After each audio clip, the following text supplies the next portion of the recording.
Oh, hello there. Hello. Hi. Welcome to Explore the Beyond, The Grip of the Fungal Queen, Episode 8, the finale. It is indeed the finale.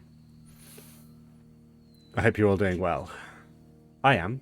I'm doing okay, which is good. I'm sure. Had a good time at Insomnia. That was this weekend. If I didn't already mention, I'm pretty sure I did last week. Came back very tired. Went back to work today. That was... But it's alright. I had a nap. I'm feeling prepared. I'm feeling ready. So now we get going. Yes. There was something else I was going to say, but I can't remember it. So for now, we'll move on. Moving on. Let's bring in the team. Cruise to the slimes and let them fight each other. That's pretty smart. Yeah. What's smart? Me, surprisingly. Oh, that is a surprise. Wow. Thanks for the confidence boost. That's okay. I believe in you. At least someone does. Well, how is everyone? Good. Good. Good.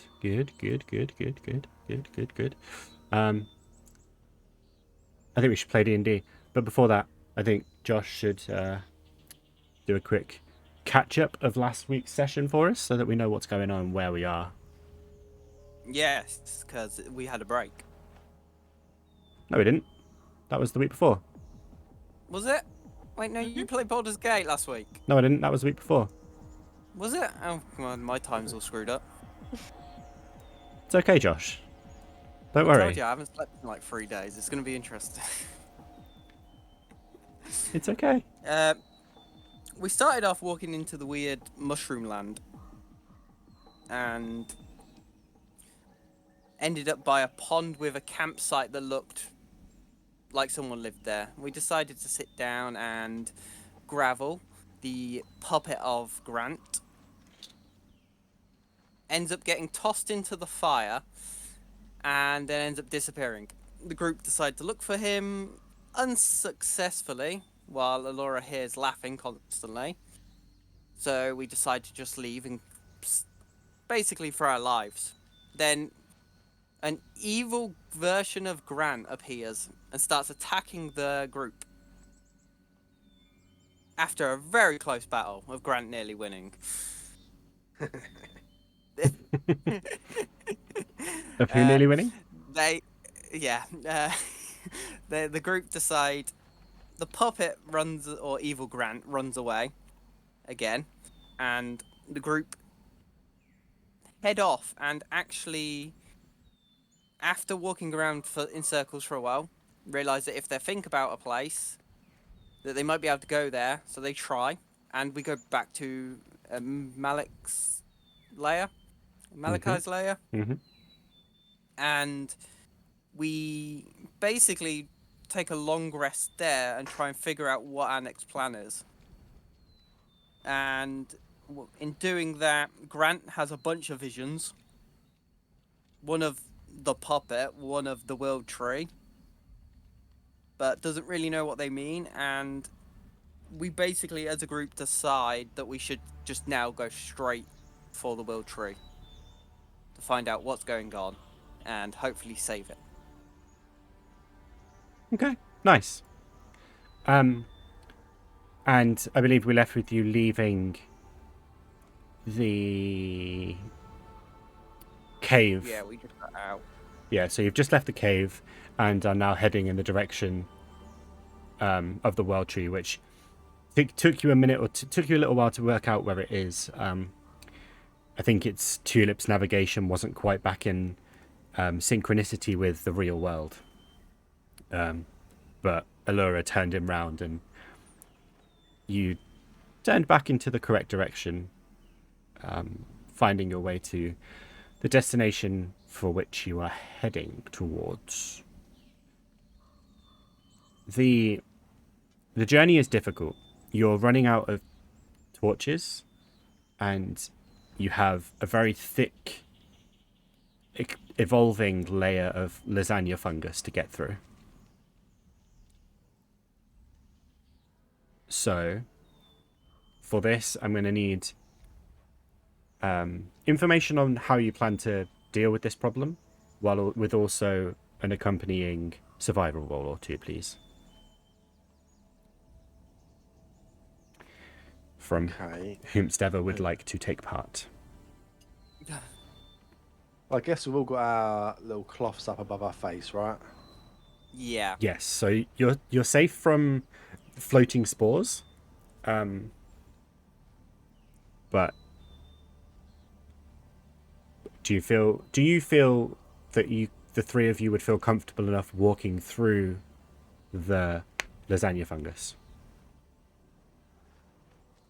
I think we'd carry on doing what we've been doing before for as long as we could.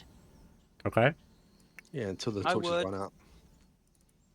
I won't be too pleased about it. I am not wearing proper shoes. Oh, great. Yeah. Okay. Well, that can be a problem for future Grant to sort out. For now, present day Grant has enough torches within the group to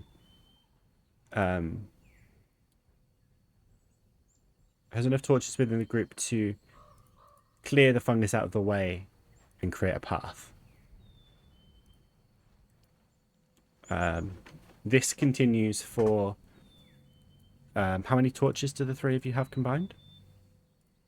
So I've got 3. 3. I've got 4, but I think I lit. Well, we're currently using 1, so I've probably got 3 left after this current one. Okay, so there's 6.5. I have none. Because Grant used all of his, and you've got another sort of full day of traveling at least ahead of you to make it to the World Tree. So you are able to make it a solid, what, like quarter of the way before you'll need to find an alternative solution. Can we make torches? I was about to say, like, is it possible that we could, like, go as far as we can, try and set up, like, a camp or something, and make torches out of, like, whatever campfire we get together? Potentially. It would depend on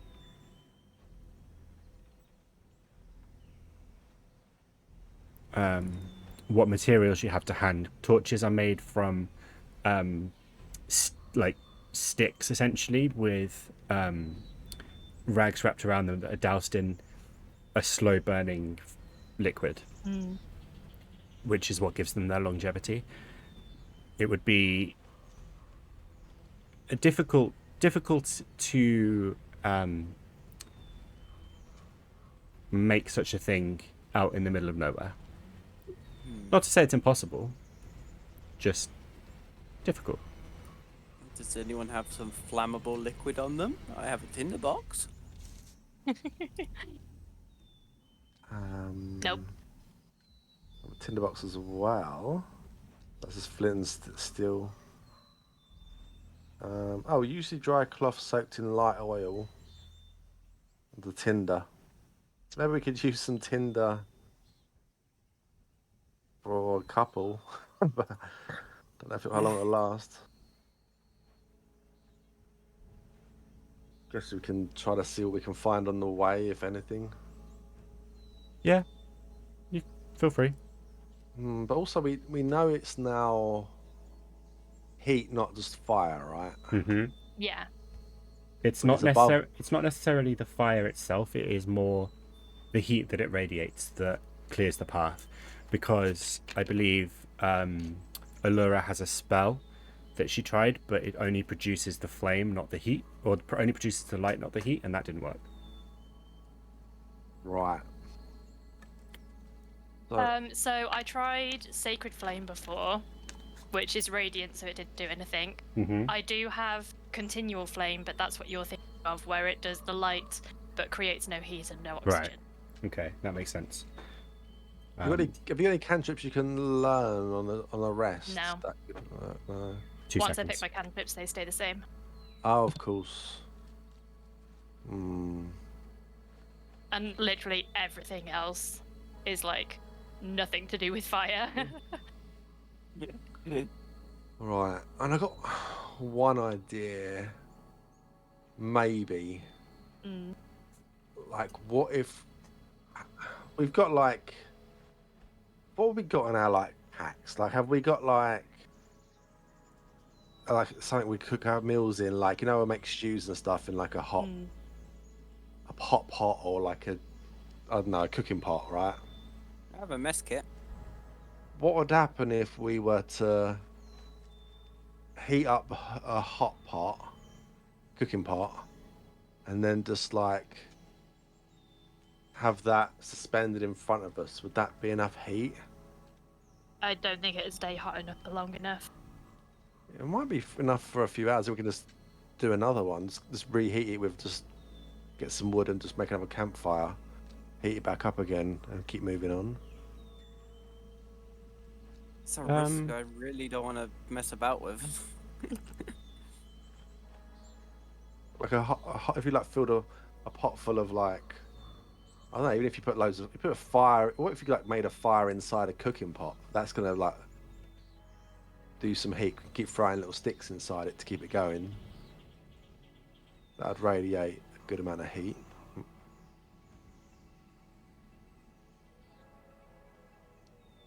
I don't disagree. So I'm guessing the cooking pot will be kind of one which would have like a handle to it, like you could hang it off like something over the fire. Tulip, make a survival check for me. Mm-hmm. Survival. Oof.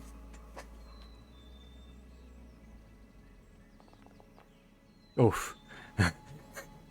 That landed on 1 and then continued rolling. With a 15,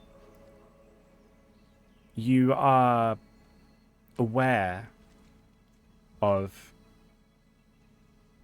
not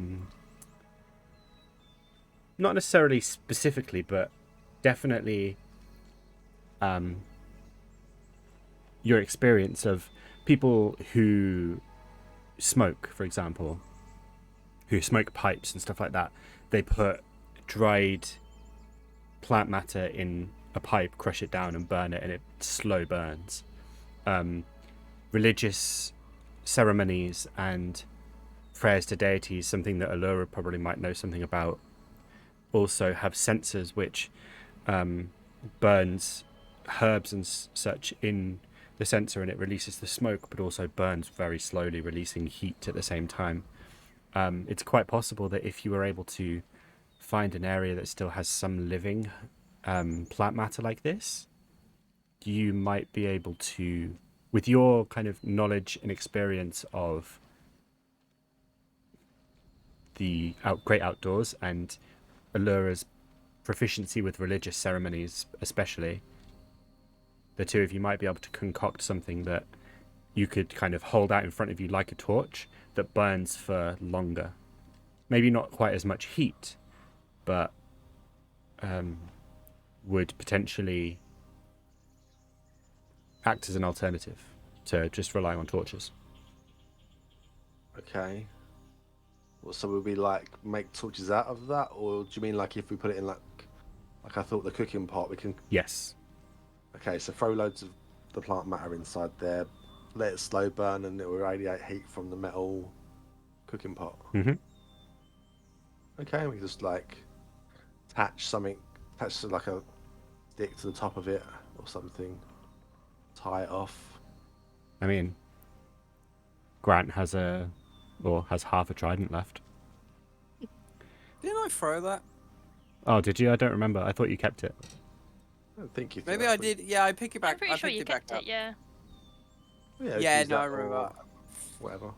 I was gonna do something unique with it with Dolmy, but okay. Get a thick stick, tie it off. We've all got rope and stuff, I guess, and just have it hanging ahead of us. Could even drag across the ground a bit, I guess, or to heat their way ahead. Okay. In that case, whomsoever is going to help look, I need you to roll either individual survival checks or individual survival or nature checks, or one person roll with advantage. Did Alura or Tulip tell Grant that they're looking for plant matter? Discussing it. Yeah, we would have been like discussing it as a group. Also, Alora remembers that in the cave there was living plant matter that wasn't infected. There was But also, How far away are we? about an hour and a Fuck. half. We'll find guys, you're some. thinking so out the box. Tulip, didn't you pick up a flower that's unaffected and put it in your pocket? That one flower's gonna burn for the next 18 hours. It's a start. Only if we need to, but As a last resort. Definitely the last well, resort. I'm gonna guess that you probably got the best. My nature's +1, survival +2. So my survival is +3, my nature is +2. I also still have all 3 of my lucky left because we had a long rest. Yeah, okay. I'll give you advantage then if we're looking for that. Yeah? Yeah, it's best you guys do it. I did mine, what I can do. Nature 0, survival +1. Beautiful. Okay, so survival. Ooh, why are you? There we go.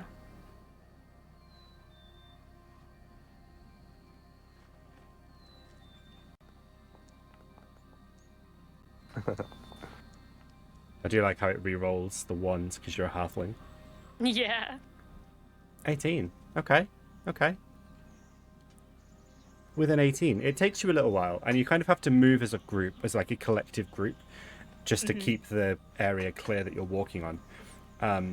Eventually, you find an area that, while still kind of smothered by the lasagna fungus, hasn't been smothered down so much that it's dead and already sort of rotting.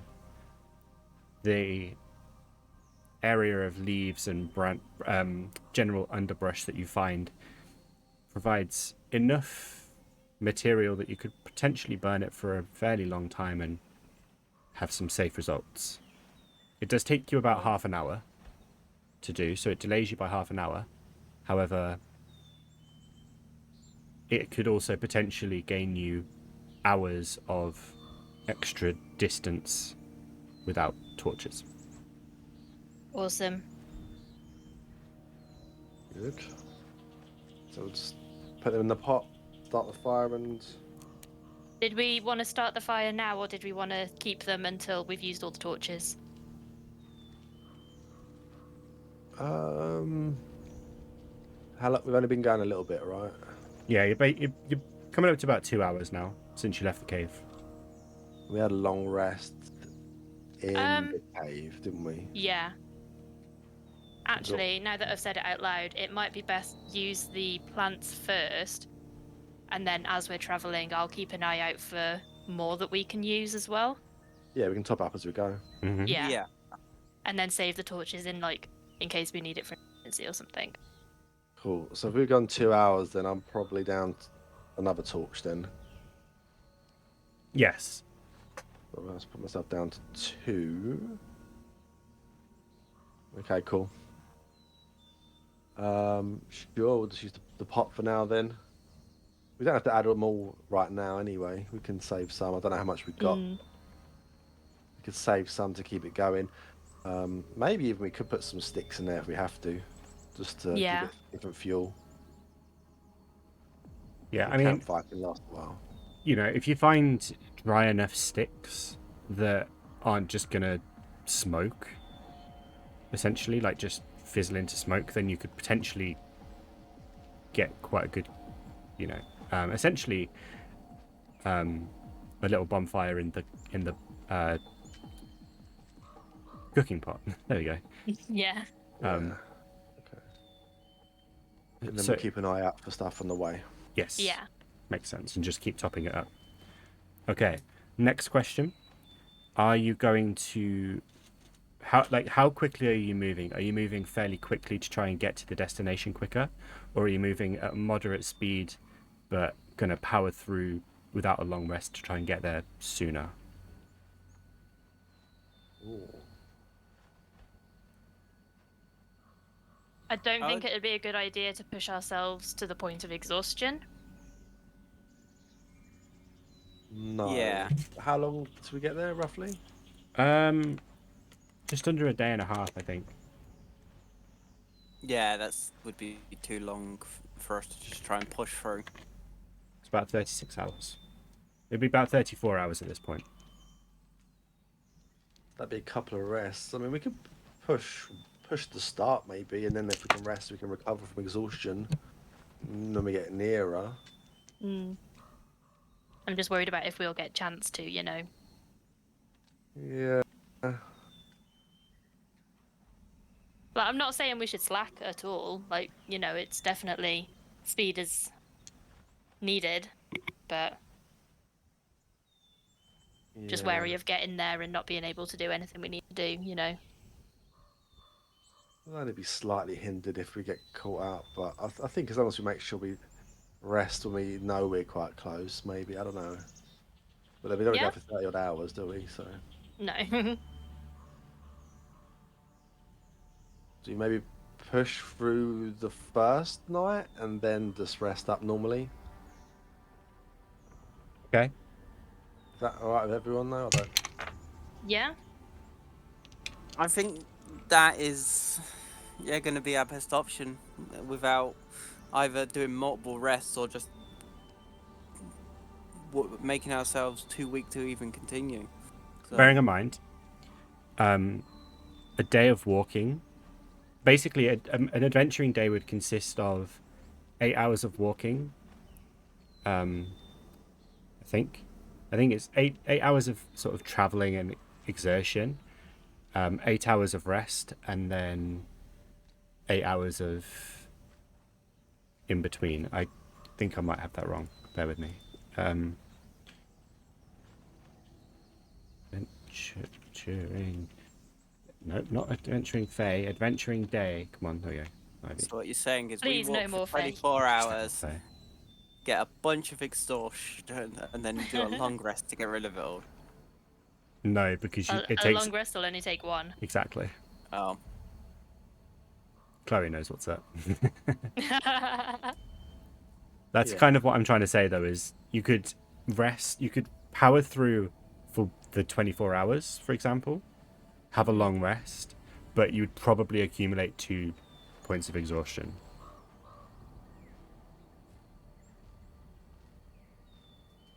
I don't think we go for 2, would we? We just go for, till we get 1 point maybe. yeah. I'm happy pushing till we get 1 point of exhaustion and then going for a long rest, but I don't really want to start It is- stacking them. Is there any negotiation in this, Meglo?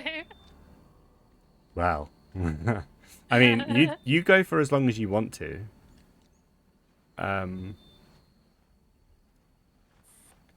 However, bearing in mind that I'm pretty sure if you walked for 16 hours, you'd gain exhaustion. But then resting for 8 hours would get rid of that point.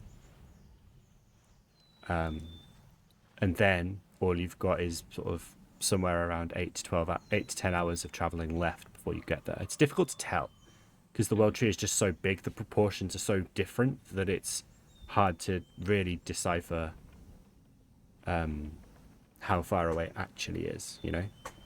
Should we do that then? Walk for 16 hours, rest for 8, and then carry on again, like you said. Yeah. We could even maybe try to, I don't know, pick up the pace so we get there for sure before we need to rest again, and then do what we need to do then. I will point out, because I'm assuming this is going to affect it as well, I have 5 feet less movement speed than you do. I suppose we're quite... It's not super fast trying to get through this fungus, though, I guess. No, like I don't imagine I'll be like, Gimli trying to keep up with Aragorn and Legolas. Nah, no, should be fine. Okay. So you're going to continue on for another 16 hours, making 18 hours in total. Sure. Yeah, let's go for it. All right. All right. Please hold. Grant's got to quiet. Didn't work. Okay. In that case, I will need a survival check and a perception check from someone, please. I'll be on the lookout. It's I'll brave. quite happily do either. Okay, Grant's perception. Alura survival, please. Great. Okay. Alura, I imagine Tulip would be holding the cooking pot because it'd Pot. probably be quite heavy. Yeah. Yeah, agreed. So while you're guiding Tulip in which direction to go, Grant's keeping an eye out around the group, and it's probably not for a good solid 10 hours of walking when you're all starting to get that little bit fatigued. The feet are aching, the back's starting to ache. Tulip, your arms are starting to shake a little bit, especially as the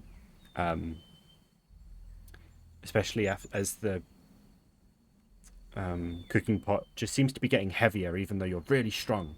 It just seems to be getting heavier and heavier the more it burns. It's weird science. Alura and Grant eventually notice that while, yes, you're getting closer to the world tree, the fungus, the lasagna fungus especially, seems to be getting deeper and deeper and deeper, to the point where, Alura, you can't actually see over the top of it anymore. Oh my god. It's piled up that high. And the closer and closer you get to the world tree, it seems, the deeper it gets. There are some normal trees that would be 20 feet tall and are now starting to only look half that, if anything, at all. None of you can now see over the top of the lasagna fungus. Okay. What are we walking through then? Are we like... You're basically clearing a path, and as you clear the path, it literally is just melting and dissolving away like ice cream to a blowtorch, essentially, or a blowtorch to ice cream. But as you're walking through and the heat dissipates, it's almost immediately growing back, but slowly. It's not like straight up to the same height, but it is slowly coming back. It just seems like ever since you first spotted it back in Summerheath, the speed at which it grows and evolves seems to escalate, or seems to have escalated.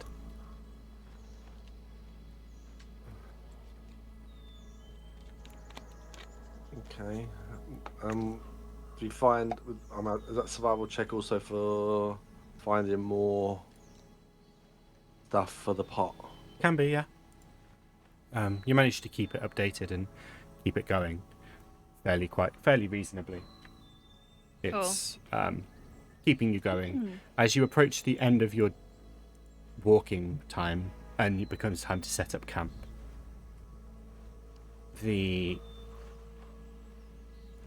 are you going to keep the cooking pot going, or are you going to set up a campfire? Probably gonna go for a campfire, I think. Yeah, if we can, that yeah. would be best.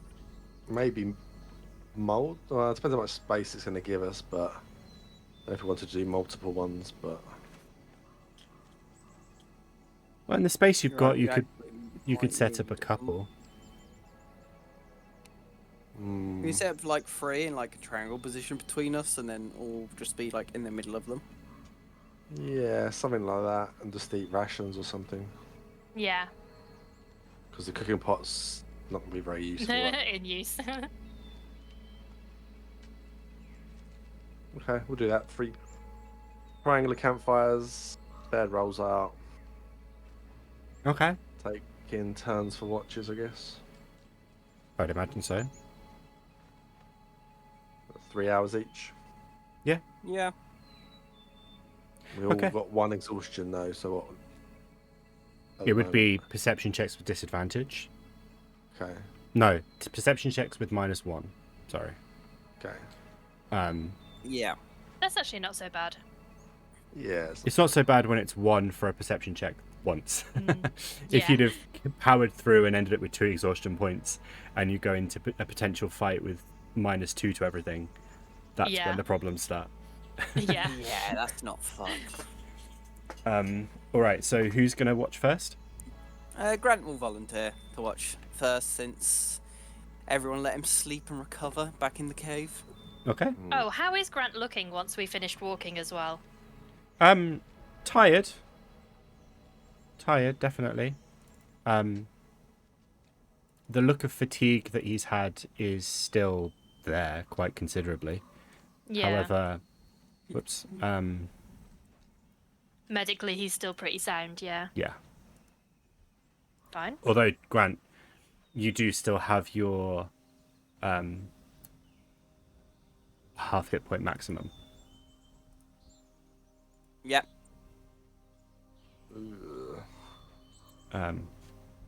As everybody settles down for the evening,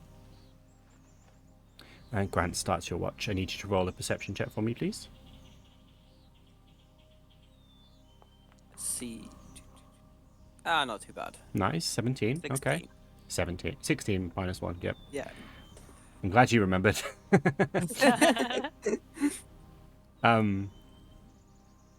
Your watch is kind of overcome by just how quiet it is. There's no wildlife. There's no... Despite what the map says. With all the whistling of birds. I thought you we have an actual map that has a live update where all the animals are. No.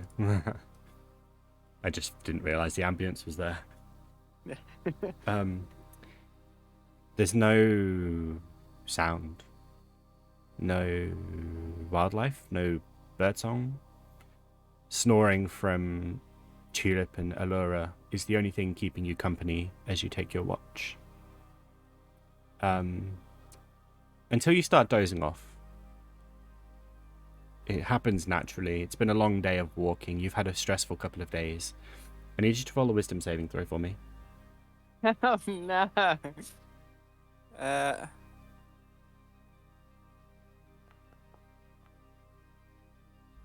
Okay. 14. Alura, roll a perception check for me. Okay. I'm assuming I can't guidance this, no? No, you're asleep. I thought as much. Does it so much she does it in a dream? Okay.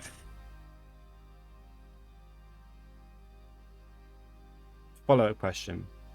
Who is taking the next watch after Grant? Whoever wakes up, I guess. Okay. Yeah, I don't. We didn't pick, so. All right. No, but if I've dozed off, I guess I don't pick. It's just whoever wakes up. Grant, Yeah. as you're starting to doze off and your eyes get heavy and the head starts lolling forwards, you start hearing voices that are coming from behind you. Voices that you don't recognize, but are still familiar somehow. Okay. They are quite high-pitched, very hissy, but they have a kind of husk to them. And for a moment, it takes you a moment to kind of decipher what they're saying. The language they're speaking is unfamiliar to you until it's not. Where they get closer and they start talking about how the ritual is underway, nearly complete. The portal is opening. She is coming. They've got a kind of excited edge to their voice. And you feel a grin start to stretch over your face. and you realize that while you're grinning, you're also muttering something under your breath. Roll an Arcana check for me. Ooh. Oh. With- It's like, what's my Arcana? Not Probably good. 0. Ooh. 16. For some reason, you are acutely aware of what you're saying.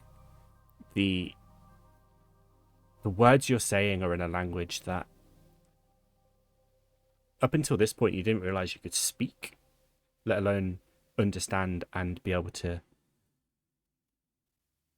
speak so proficiently. You're speaking some level of abyssal, and the incantations you're speaking are intended to open a portal to a layer of the abyss. The reasons why and the true destination are a bit foggy, but it'll come back to you surely. You're concentrating currently on quite an important task. It's taking up a lot of your brain power.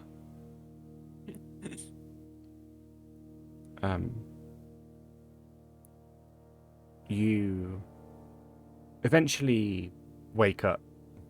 You're dozed awake. One of your companions just does one of those really loud random snores out of nowhere that just seems to echo in the nearby vicinity, which is made probably, which is made even more kind of jarring by the fact you're essentially domed in by 15-foot tall lasagna fungus. It just kind of echoes around in the campsite. It wakes you up, snaps you back, and the only indication that anything happened is the fact that your fingertips are tingling. It's like one of those really annoying dreams where the details leave you almost as soon as you wake up. But I knew there was something there. You remember having a dream, you just don't remember what happened in the dream. Okay, well, I'll go over to Tulip then and wake him up. Would I know if I've been woken up late or anything? If I have been. Not really. Okay. It's Well, I woke Tulip up first. You wouldn't notice if I fell asleep or not. you're not entirely sure how long it's been, but Grant is stood over you, kind of like bleary-eyed, giving you a bit of a shove, telling you it's time to wake up. Okay. Go and probably stoke the fire, make sure there's enough. Add some stuff to it. As I go back to sleep, I just shout to Tulip, remember there's 2 more fires you need to check. Yes, true. Work on all the fires and maybe even make sure the pot's ready for tomorrow as well. Okay. Not heated, but just Ready. loaded. Okay. Pottering around, filling up the pot, stoking the fires, getting ready. Make a perception check for me. Actually, no. You don't need to make a perception check. Okay. Your 3 hours just pass quietly. Again, any kind of noise is immediately amplified by the fact that you're essentially stuck in a dome at this point. Mm-hmm. And it just echoes and rings around. But your time passes, and you're starting to see. Actually, no, you've seen for most of your watch that there are no clouds in the sky. It's a cloudless night. Stars are shining, but there's a kind of pseudo or aurora borealis in the sky that you've kind of come to know as from the World Tree, as its reach of light seems to extend throughout the sky to a distance that you can't quite calculate. You haven't really been able to just work it out. But it just kind of flickers in the sky, floats there. You can almost see it like it's riding the wind in the atmosphere. It's quite enthralling. But your watch ends. Wake up, Alura. Okay. Go to bed. And go to bed. Nice. Nice. Alura. You're awoken by Tulip. And you have this distinct memory of voices in your dream or in your sleep. Okay. Unfamiliar voices in an unfamiliar language, but you feel like you've heard them. But in your sort of sleep-addled state, you can't quite place it. And it's time for your watch. Is there anything you'd like to do?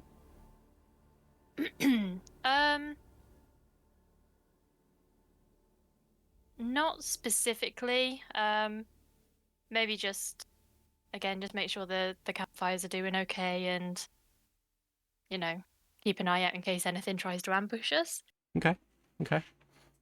No need to roll. You are essentially surrounded by a triangular dome of lasagna fungus. And it would be difficult for anything to ambush you right now. Still possible, but it's a lot easier to keep track because all you really have to do is look up. Which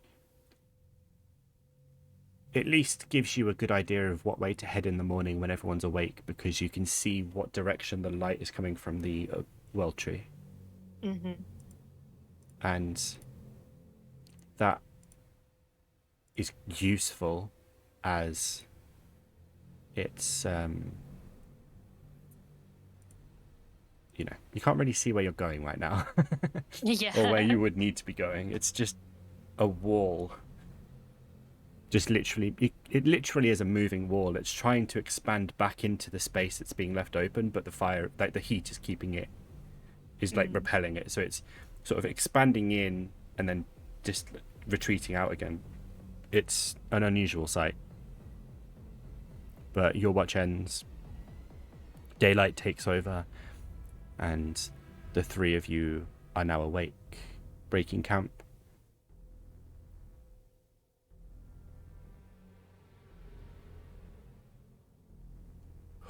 Well, I've already got the thing ready.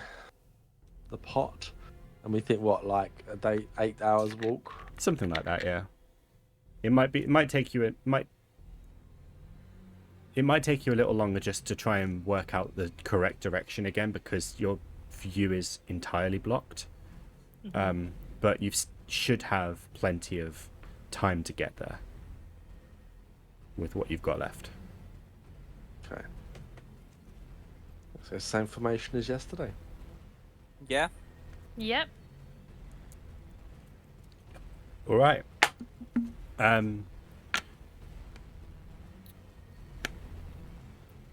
We'll just have a lower roll survival check for me, please. Yep. I'm gonna guide this one. Of course. Because you remembered you can. Yep. 22, nice. It doesn't take you that long to find the right path again. Spending the early hours watch, keeping track of where the light's coming from, and then marking in your mind what direction it was coming from, you almost immediately head off in that exact direction. And you actually make pretty good time. Nice. You make it in 7 instead of 8 hours. Nice. Which is useful, because by the time you arrive,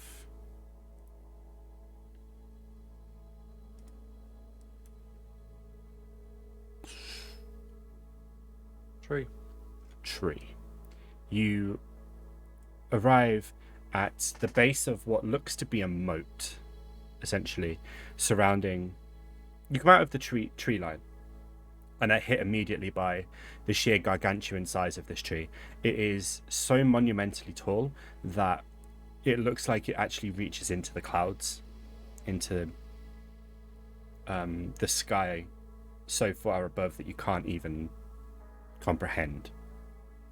The ground around it has been eroded and crumbled in such a way due to the root structure that it has created a moat around it. It's basically potentially 500-600 feet wide, or in circumference. I'm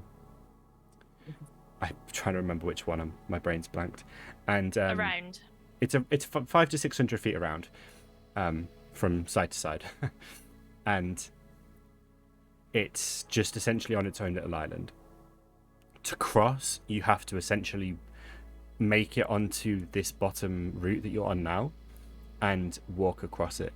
However, it becomes very quickly apparent that the routes that you're using are quite worn down, almost like they've been made into pathways. The texture of the roots is very very coarse. Gives a remarkably good friction. It's actually quite an effort to lift your feet off the surface of the root to take steps. You also, well, Tulip and Alura would notice anyway that your center of gravity and balance are almost perfect. It kind of throws off the equilibrium slightly, because you're expecting to have to correct for misaligned steps and the different angles that you're walking on, but somehow you're just walking dead straight without needing to balance at all. The water that the roots are, the moat and the water that the roots are essentially creating is perfectly crystalline clear. You can see below, deep 40 to 50, 60 feet at various points. It's just pure, clear, crystalline water. There doesn't seem to be any life within the water. However, it then becomes clear, once you've kind of taken in the environment, that the fungus stops at the start of the moat. Once you make it onto the self-created island of the tree, it is clear and untainted. Looking up, you can see that the canopy of the tree is essentially each individual leaf is like its own lamp that is emanating light, and the light changes from pure whites to deep reds, purples, blue, green. It is just like the entire spectrum of color, always reverting back to pure white. And they seem to be changing color in no particular pattern, but always just in time with each other, so that it works out very well. Further onto the island, you can see what looks to be a little bit of a cave that's created, or cave, potentially archway, into a cave-like structure underneath a formation of roots. And to the right of that, to your left, there seems to be another one that's created by water rushing underneath the tree. There doesn't seem to be any signage or pointing which way to go. But what you can see is that the tree, despite being twisted, gnarled, very misshapen in a lot of ways, and the bark seems fairly grippy. There doesn't seem to be a way to climb it from the outside.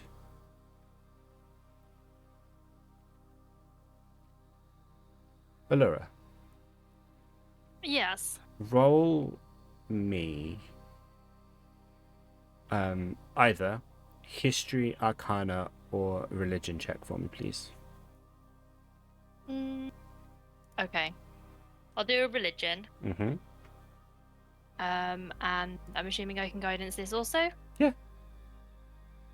Cool.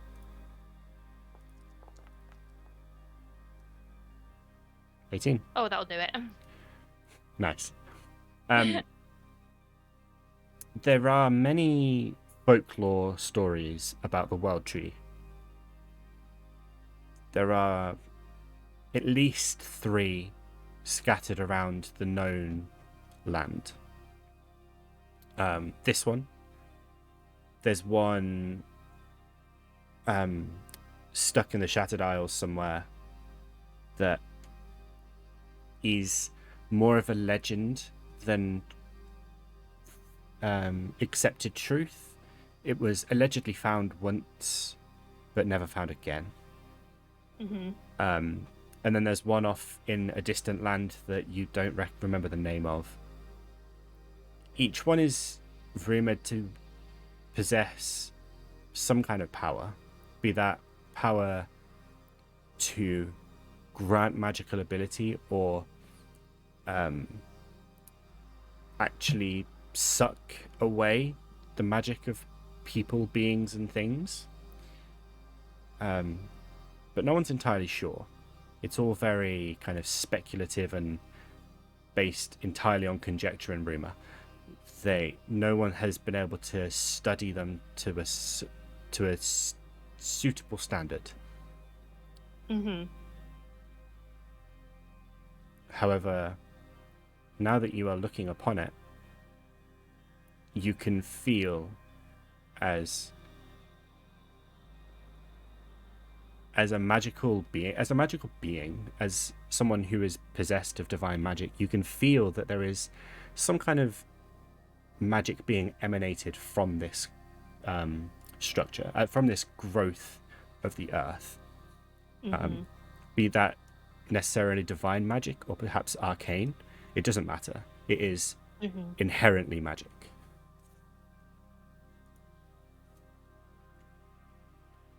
Okay.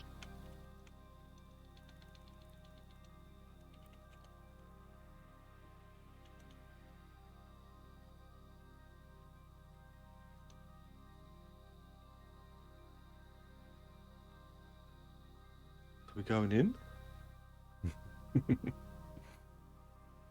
Do we want to just go in, or should we sneak in case? Well, there's 2 entrances, it looks like. Also, feels like a while since I've seen nice water. I kind of want to swim a little bit, but You know, that is a perfectly reasonable response, and I'm here for it.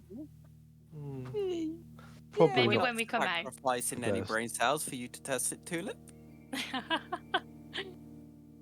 But we'll swim when we're finished. Promise? Promise. As a celebration. Okay. You can even give your flower a little drink. Might need a new one soon. Tulip, It's it is your lucky Yeah. day.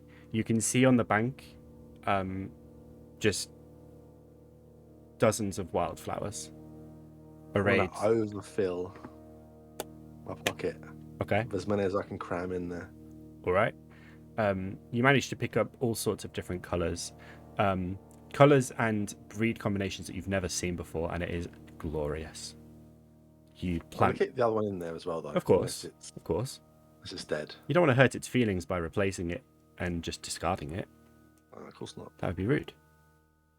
You just plant them into your little pocket of dirt, and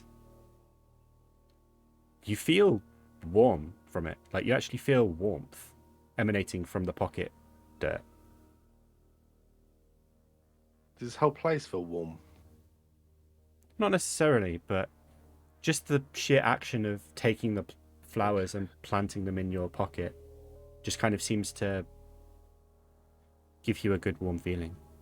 Okay, I'm just spooning a little bit of water into my pocket as well. Okay. That makes the warmth... It's not like uncomfortably warm. It is just a sort of warm, pulsing, good feeling. And it increases in good feeling from there. Okay. Interesting. So I guess I'm probably up here then. Yeah, you'd have made it to the Alright. shore by now, if you're up for that. Both Grant and Alura make perception checks for me, please. You saying I'm too busy to look at, but I'm just saying your passive perception isn't as high as theirs. That's all. You still have a perception check for his flowers. I'm busy. You're busy, exactly. Guidancing. Of course. Nice. Both of you, as you get closer onto the island and off the routes, you start hearing a kind of booming, echoing, not necessarily booming and echoing, but a sinister sounding voice flowing down to you. And Grant, it sounds familiar to you, and Alura, it sounds weirdly familiar to you too. You don't understand the language, you don't understand the words, but Grant especially, you seem to kind of just inherently know what this is. So I kind of understand what he's saying, but not what language he's saying. Yeah, basically, it's like you know the words, even if you don't necessarily know why you know the words or where you know them from. Do you hear that, Alura? I do, yeah. A bit odd. Oh, well, it sounds weirdly familiar, and I don't know why. I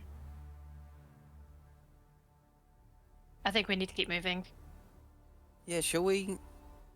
Are we gonna go through the cave entrance, or? I think the cave entrance will probably be best, but let's have a bit of a peek in and just make sure it appears to be somewhat safe. You. We'll have to keep an ear out for that voice as well if it gets any closer.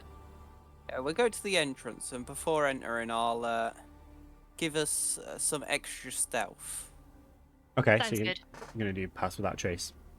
Yeah, but only once we're actually all like here outside of the entrance. All right. As you get closer to the entrance, you can see inside, and it appears to be a kind of fairly thin, probably 15 foot wide. That's not the right button. About 20 foot wide corridor that almost immediately swoops upwards and back on itself. It's like a spiral staircase, but without the stairs. Okay. The voices, have they become louder or more clearer? No, they are still fairly unclear, kind of just floating down from above you. Okay. I'm still gonna do pass without a trace because it will help us. Okay.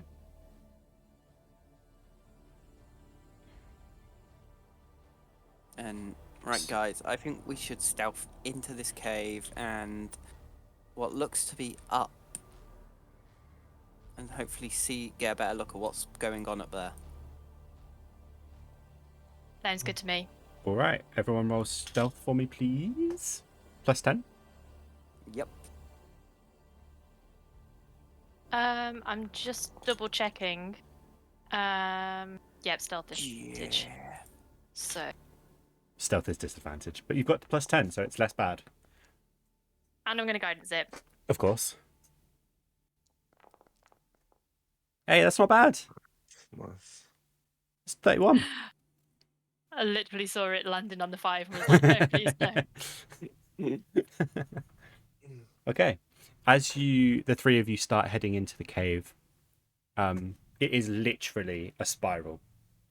And both Alura and Tulip, you quickly realize what you're actually walking up is the inside of a root that seems to have been hollowed out.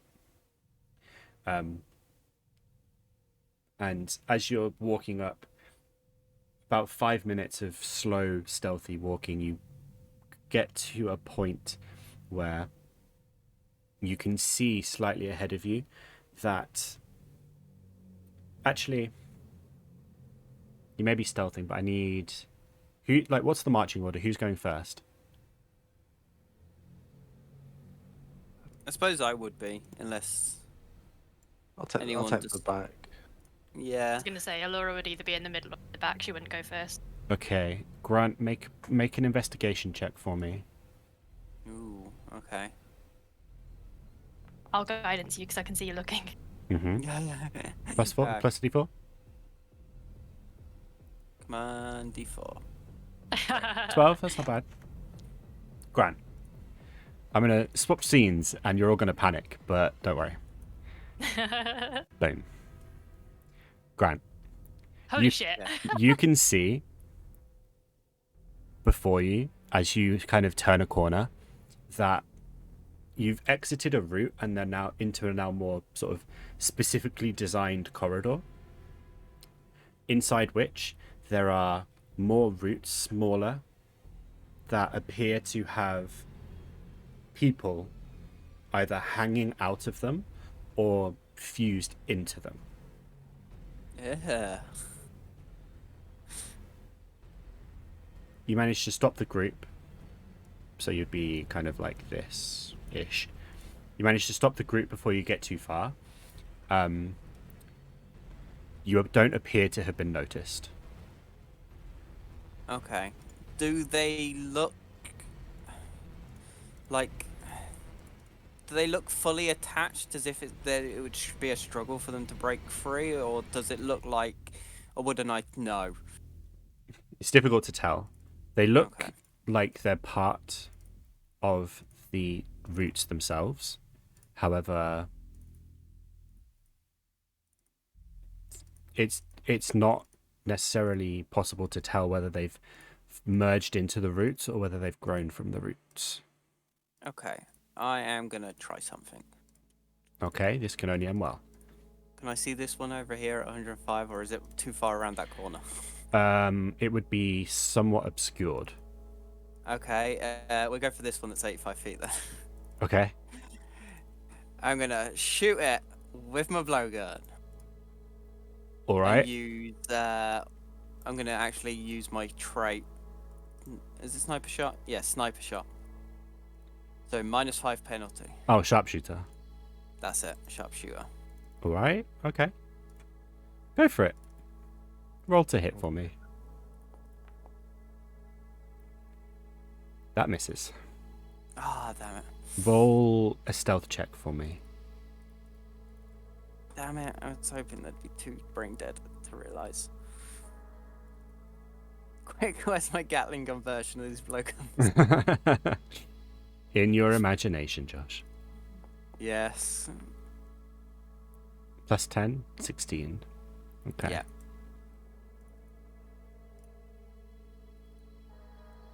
You fire off your blowgun, aiming for one of these creatures that's fused into the root, and it flies off into the distance. Luckily, through sheer dumb luck, the dart just kind of grazes off the ground and embeds into a soft little bit of wood and on the floor, and doesn't seem to provoke a response from any of the creatures. I'll look back at the group. Looks good. They didn't react to it. We might be able to just sneak through them. Okay, but we should probably be talking quiet. I am whispering. This is my whispering voice. Okay. I am whispering. This is me being quiet. I've just done such a good performance check. Everyone believes me. Nah. Why Be a are pretty we fun shooting them? It was more of to see if they reacted if one of them got hit, or if it made a noise and they would all turn to it. Okay. It seems they're all dormant. Okay. Alura's just going to be almost silently saying a prayer to Hestia, prepared to take her soul. Okay. Ooh, drastic. Okay. Okay. Slow and steady, boys and girls, I guess. Low and steady. Okay. As you get here, I need you to roll stealth for me again, please. Don't worry, we have this for an hour. Guidance thing. Of course. I'm luckying that. So should I re-roll with disadvantage again, or just re-roll once? Well, currently, there we go. I was going to say none of the rolls are coming through for me. They were all just like wobbling on my screen. But so lucky is just a re-roll, isn't it? Like a straight re-roll. Yes. Let me find. Whenever you roll an exact attack, an wording. ability check or saving throw, you spend one roll. You spend one to roll an additional d20, and you choose which die to use.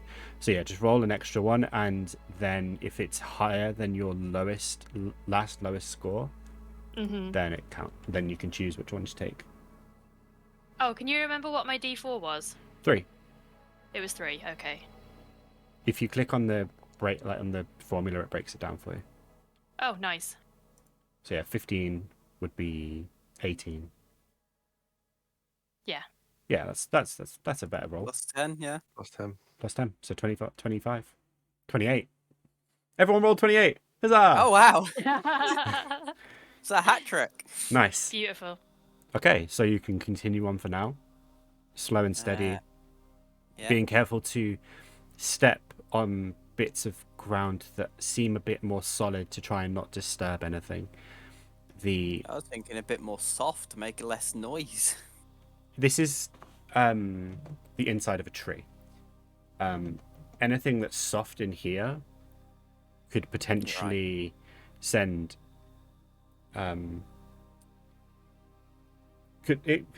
basically there's no real way of winning here. It's all very much a case of just try something and hope it works. The harder sections seem to be more infrequent, meaning that yeah, you can't I win. don't know which guy to stand by. Yeah, you'll be fine. So the harder sections seem to be more infrequent, making it less likely that they might cause any disturbances. Okay. As you get through this small choke point, everybody make an acrobatics or athletics check for me. Ooh, okay. Also with guidance. Of course. I'm lucky in that. I don't trust it. Oh no, you're burning your luckies. I know, but I don't trust it. Right, so I got a 4 on my guidance, so straight roll. Nice. Oh, look at that. Nice. God. 26. Hell yeah. Okay. So this section here, this creature and this creature, so these two creatures here, are sort of hanging out almost in sort of an awkward shape. So it would actually be more something akin to this. Like it's reaching into that space and this one's reaching into this space. So to get through them, you have to kind of contort yourself and, you know, hold yourself steady to get through without nudging or knocking them. A bit of a limbo, exactly. Oh And- my god. If I killed him, it would have took that situation, made it so much easier. Or could have woken them all up. Yeah, I like my odds. It'd be fine. You all make it through without a problem. Easy peasy, lemon squeezy.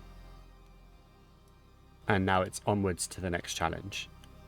It continues up this section here. The sort of light path is the way forwards. Okay.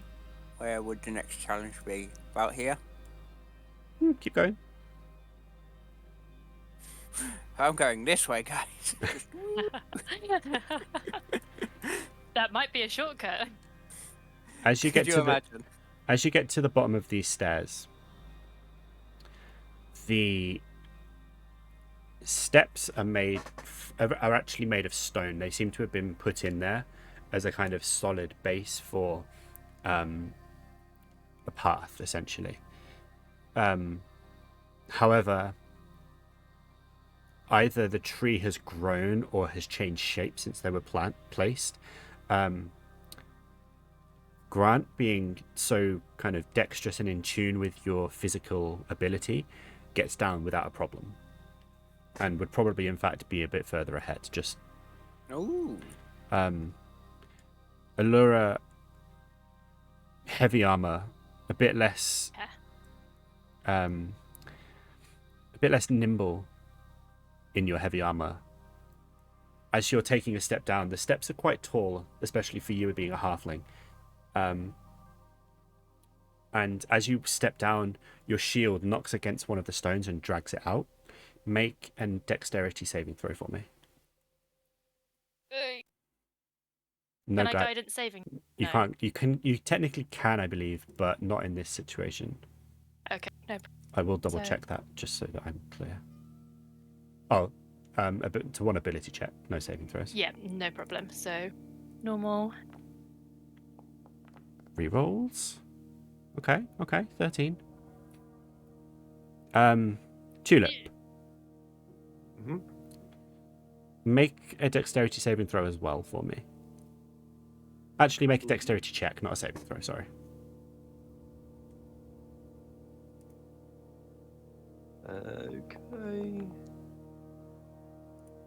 Okay. Okay. Alura, your shield scrapes against one of the stones and catches in, taking one of them with you. You slip and kind of twist on your ankle a little bit, and just as you're about to sort of fall backwards, making a clattering sound, Tulip reaches out and grabs you sort of by the scruff of the collar, and you're kind of teetering on your feet are sort of on the edge of the corner of one of the steps, and you're basically at like a 45-degree angle to the ground, with Tulip just holding on to you, essentially saving you from a potential disaster. There is a bit of noise as some smaller stones come loose and the great big sort of flagstone shifts forwards a bit, but it could have been a lot worse. Yeah, definitely. Once I've recovered, Mhm. I'm gonna turn around to Tulip and just silently mouth like a really big like, "You." It's a smile. I'll make sure my flowers are okay. Your flowers are in pristine condition still. Didn't knock any out. Cool. Nope, all good.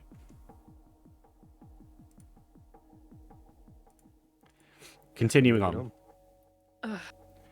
on. The next set of stairs, again, Grant gets down without a problem.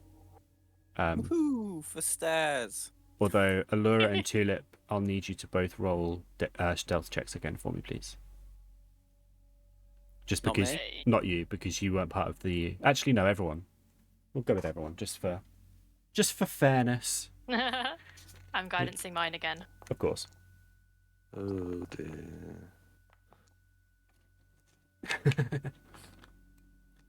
Hey, the +10 saved you. Yeah. 15 is about acceptable, especially with a 28 and a 29 accompanying it.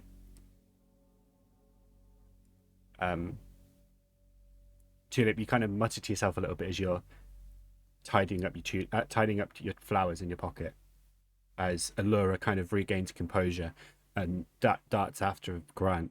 The three of you making it through the corridor, towards the end here where this creature is. This one is sort of lying flat on the ground, almost sort of face down, arms flayed out, almost like it's just collapsed and fallen. So it will require, a bit of. It's essentially taking up these 2 squares here. Yeah. So So it's either a jump over it or.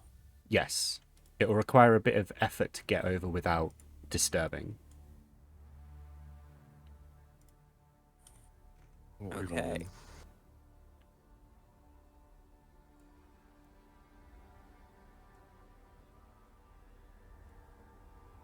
Um, How Another- far does it look on the other side? Is it like deep stairs, or are they just they're the same sort of stairs as before, so okay? they're a couple of feet. It's about 5 feet down I'm through just gonna 3 jump over steps. then. Okay. Acrobatics check for me, please.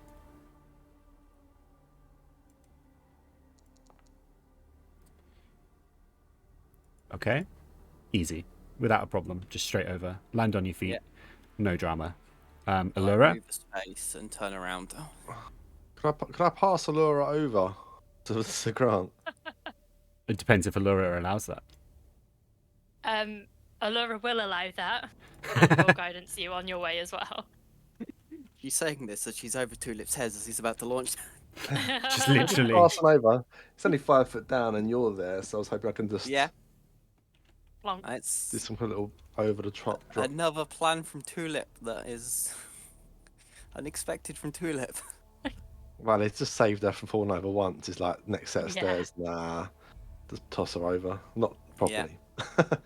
I'm ready to catch or soften the fall at least. What do you want me to do? Pass, Picking her up, you can pick putting her her up. over. You can literally just hand her over. It's not even really an Okay. issue. Oh, Figured okay. as much. Yeah. It saves a lot of stress and drama. Do that then. Alura, you get passed over to Grant, and then pop down on the floor. Beautiful. Safe and sound. Tulip, roll an athletics or acrobatics for me. Please. Go for athletics, I think, and hope for the best. 18. Yeah, you're fine. You're up and over. And as you enter this sort of, to the left is a little alcove where you can see 4 more creatures just kind of melded into the tree. Above you to your right, you see what looks to be a shiny disc, similar to the colors that you've seen the world tree project through the leaves. However, this is more literally maybe an inch thick, and it is just a disc that's kind of hovering over the surface of the ground with what looks to be some kind of engraved shrine encircling it. And it's just sitting there, floating, projecting light upwards and around. Can we still hear any of those voices? Not currently, no. Okay. And that is weird. Yeah. I think Tulip's just gonna like not say anything, but like shoo everyone forward because he doesn't like these things. That is very valid. Very valid. You're right, Tulip. It is weird that they're here. It's as if the fungus started from here rather than what we thought was it trying to get here. As you get closer into this, it's essentially just a great big room of carved out tree. You look upwards and you can see, you can make a fairly good assumption that you're in the heart of the trunk right now of the tree. You look up and you can see this chamber just expands upwards and upwards and upwards and upwards, hundreds of feet. This... Okay. I need everyone to roll either Arcana, Intelligence, or... Please hold while I check what other skills there are. What skills are in D&D? Horticulture. Yes, roll Horticulture for me. Do stealth. That's my best one. It'd be Arcana, just straight Intelligence, or... probably Insight as well. Insight? Got a Yeah. tick on insight. Yeah, insight. Guidance can get. Of course. Boo, insight. Jesus Christ, guys. I'm looking at. You're all like, oh yeah, Insight. I've got proficiency in Insight. And then you all roll like shit. I've literally got a +5 to insight. Jesus what Christ. the fuck? Right, Oh, you lucky that. Oh my god, and you rolled worse. I did. You wait for a saving throw now. You're gonna. So that's your lucky's burned. That's my lucky's burned. Guys, can we take a nap? Yeah, right here. Seems safe.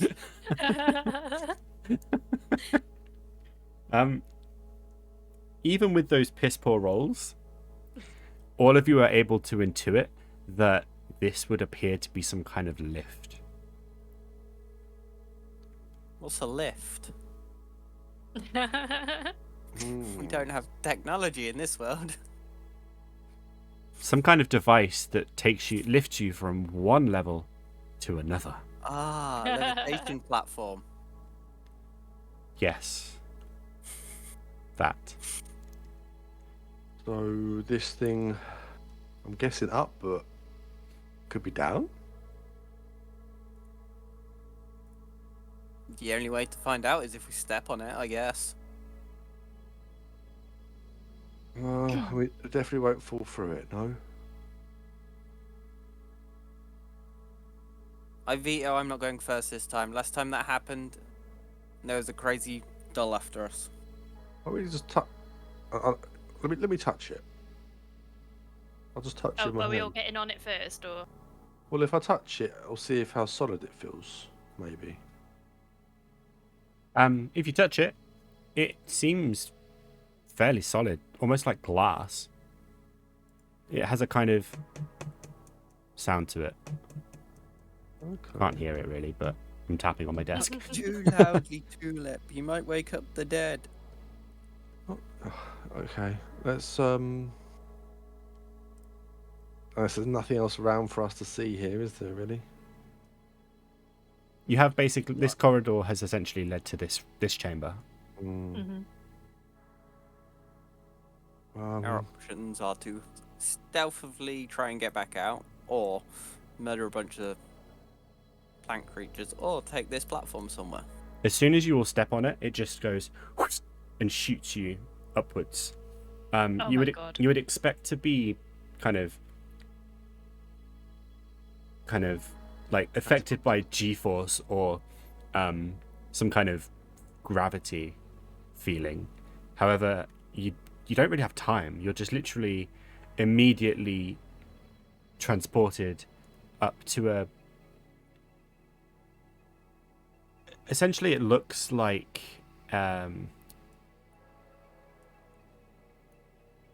you're basically brought to an open door, just like an archway that brings you out, brings you level with a branch that you can see extending out of the tree into what looks to be mist. It's difficult to see right now what's beyond the mist.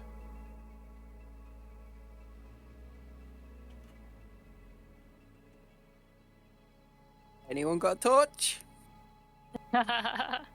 We do actually have a few left. Got 2. I've still got my 3. On second thoughts, we're in a tree. Is it a good Yeah. idea to light a torch? Probably not. Probably not. Ooh, you have you. Was I awake? Did you do the light when we were asleep, or did you do that when we were awake? The what? Your sacred flame. Oh no, I didn't do any. Oh, did you not? No.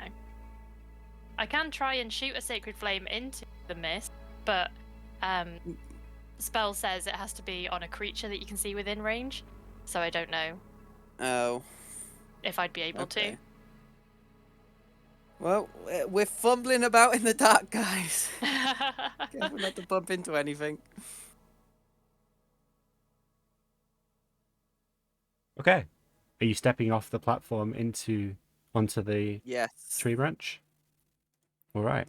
As you step off and onto the branch, the mist clears, and ahead of you, you can see more of the creatures that were previously melded into the roots, this time just kind of almost standing sentinel. How big are these creatures, like, in comparison to me? About the same height. And do they look heavy? They're varied. They look. Make an insight check for me. Okay. Do these guys appear to be as awake as the other ones, or are they like more alert, or? These ones actually seem to be specifically awake and standing guard. They don't seem to have reacted to you. Okay. Actually, would we, being coming up, do we need another stealth check? Not currently. However, with an insight of 18, you can see that these look like more advanced stage infected that you fought all the way back in Summerheath. Okay. I'm gonna follow me, guys. Slowly sneak up behind this one. It's facing you. Is it? What? The model's not. They're all Okay. standing guard, basically, kind of facing. Where I'll the take a elevator is. Yeah. Step They're forward asleep, and see if it so- reacts. That's it. How close are you getting? Well, I would say I'd keep stepping forwards until I see it move or react to me. Okay. Alura is staying all the way back here. So if I get to, I'm gonna try and spin around it. Okay. Now I'm here. Damn it! As you get within 5 feet and you're there, it turns to you and is going to try and slam and surprise attack for 13. Actually, Oh, shit. Yeah, that hits. That hits. Okay. You take Great. 9 points of bludgeoning damage, and I need you to make a strength saving throw, please. Oh, great. Why are we not still stealthing past them again? I thought we were stealthing, but apparently he sees. Did I do that right? I don't know. I'll check it in a sec. What was it? Strength saving throw. Yes, please. Look at that. Oh. I don't Nice. fail them. You are just taken by surprise, and this creature just bams you with the palm of its fist, sort of directly in the hip. And for the briefest of moments, you're taken off guard before you regain composure, just in time for it to come through for another slam attack. Not with advantage this time. For a 22. Reaction. Well, I mean, I obviously hits. And another 4 points of bludgeoning damage. And another strength saving throw, please. He doesn't fail these. He doesn't fail these. He doesn't fail these. He told us from his own mouth that he doesn't fail these ever. Ever. No, I literally just said that. He Right. never fails these guys. Impossible. Wait, It's impossible. Was that only 4 points of damage? Okay, that's It's not like 10 feet being shoved back would send him off the side of a branch or anything. No. See? There we go. The streak continues. Again, you take another. This time you take a shot straight to the chest, but you're more braced. You're able to control it. Within the few seconds that this attack has happened, 3 of the creatures have stepped towards you. I'm not going to turn them all around because I don't have the patience. And are now blocking your further advance. I need everybody to roll initiative, please. Oh, no. Well, that didn't work. They're not No. dormant statues like I thought. No, it didn't. You could say no, that didn't really work out as planned. I might run for a quick pee while we roll initiative. That's all right. Yes, go Yeah. for it. Wait, Actually, there's not that many on this tree branches. I can't see the rest of the. Oh my god, there is. There's more tree. it's fine. Oh. It's fine. Oh my god, finally. I got a good roll for initiative. At least you're going first. Well, they haven't rolled yet. We wait till a couple of them get like 20 for no reason. It'll be the only reason will be. Oh yeah, they haven't. The only reason will be because that'll be my only good roll of the session, and Yeah. that's all I'm allowed. So if I press this button, Let's see. Oh my god. alrighty then. I do not like this. It'll be fine. Okay, them two aren't as bad. Which one am I next to? Oh, okay, it's that one. It'll be fine, guys. It'll be fine. It'll be fine. Yeah. It's not like they all like act as a hive mind and all the ones that we snuck past are now going to be coming up as well. Oh shit! I didn't even think about that. I don't know Why what. didn't you guys stop me from my amazing plan? I don't know what you You mean. just went with it. What are we going to do? Shout at you? No, Well, Grant, don't do that. I don't think you should sneak up on that creature, Grant. It might hear you. as it's looking directly at us, Yeah. watching that argument. It'll I be would fine. like to point out that, like, before you started sneaking up to it, Meglo did tell you that it was looking, like, almost directly at you. Yeah. Yeah, I assumed There it was was- like in sentinel sleep mode. There was a moment where I thought maybe I didn't explain this very well, and then I thought back and I was like, no, I did. Josh just It was an interesting decision. yeah. That's okay. I'll press this button. Oh god, that noise. All right, this one is oh,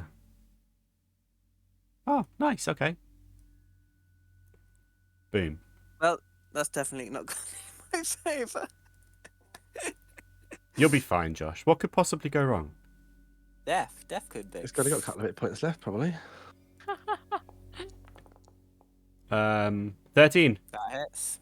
Surprisingly. for 6 points of bludgeoning damage. Well, I'm on 0. Oh my god. Oh. So that's a failed strength save, and you get pushed back 15 feet. Yeah, luckily that way, because Oh. that's what I was trying to do, but oh well. That's that zombie's turn because you got pushed back. This one, the music stopped. That's even more. I feel like that's more ominous. He's going to move here.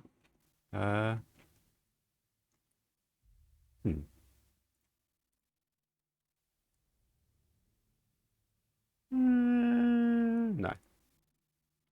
Ignore that. It's just a tester. Grant, roll a death saving throw for me, please. Oh, yeah, I Already. forgot I had to do them.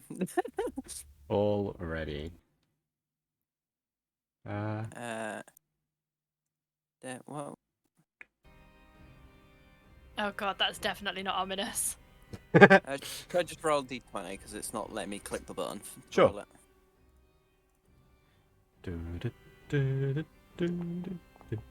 Success! Woo! Hooray! Grant's not dead yet.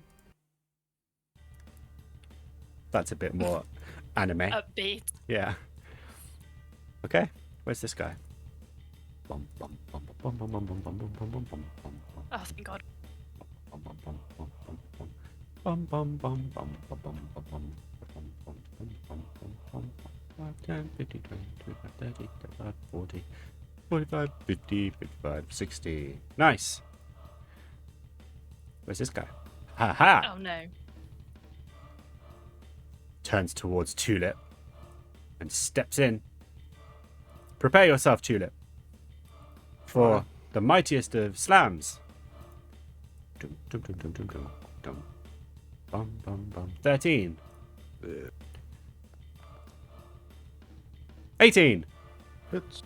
Hooray! 6 points of bludgeoning damage. Make a strength saving throw, please. I'd right click on it to do the damage. I'm doing something wrong. Yeah, it's been a little bit funky. Bum, bum, bum, bum, bum, bum, bum. hmm. Ah. Tulip, Mm-hmm. you take an absolute whacking to the chest, and you're kind of taken aback by Grant being just yeeted towards you, and you are also thrown backwards. Make a dexterity saving throw, please. Is that not where the lift is back there? Mm-hmm. Well, let's amend that statement. It's where the lift was. Oh. Dexterity saving throw, yeah? Please. Cool. Oh my god. Kill me. We'll come back to that. Completely fucked it all up. Alura, since it's your turn next, we'll do this in a bit of a fast and loose way to make it more interesting. You have a chance to grab hold of Tulip. So I'll need you to roll either a dexterity saving throw to get in the way, or a strength saving throw to try and grab hold.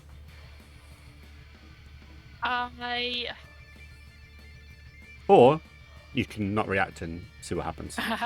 But if I try and use my dexterity and get in the way, I will then get pushed, won't I?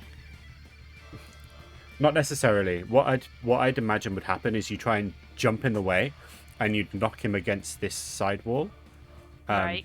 kind of So killing more off. kind of like a ram into him rather than a stand in front of him to stop him from moving.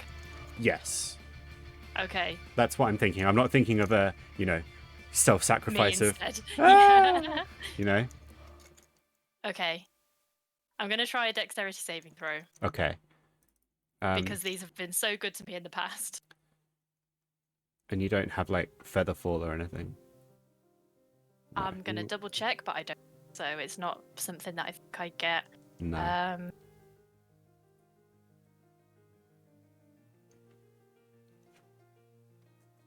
No. Yeah, Okay. I'm just gonna go with a straight dexterity saving throw. Oh, thank God. Okay. That is somewhat positive. Yes. So Tulip, I would like you to re-roll your dexterity saving throw, and I've got. I know it's might not be the right thing, but I've got a thing called danger sense. It's the advantage against dexterity saving throws against effects you can see, such as traps and spells. So Okay. Cool. In that case, I want you to re-roll your dexterity saving throw and add 5 okay. from Allura's intervention and danger sense as well. Kind of the danger sense being, holy shit, there's hundreds of foot drop behind me. Okay. Only it was me. I could have deflected you with deflect missiles. 15. Okay. Threw you back at the creature. But no. In that case, Tulip, you're currently dangling off the edge, but Allura's intervention, moving you there, kind of rammed you into the wall, and you were able to grip onto the side.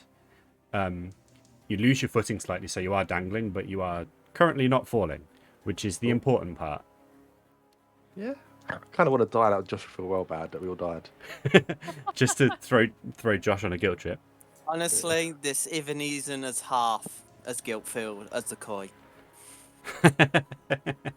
Can't feel any worse on that day. The koi were the main guilt bringing thing ever. It was like Aqua murdering his own family. Literally. Okay, Alura, it's still your turn. Okay, so using my dexterity, what does that count as? Your reaction. Okay, so I still have my action and bonus action. Yep. Okay. Because it was a sort of simultaneous thing. You saw not Aqua. Damn it, Grant get. Tulip. You saw Grant get yeeted back, and then you saw the Right. same thing happen to Tulip, and just in time managed to intervene, kind of stopping his momentum enough that he was able to grab hold. So he's now kind of hanging off the side. You've got Grant in front of you unconscious, and you've got one sort of infected in front of you, and four more further away. On the way. On Yeah. the way, exactly. Okay.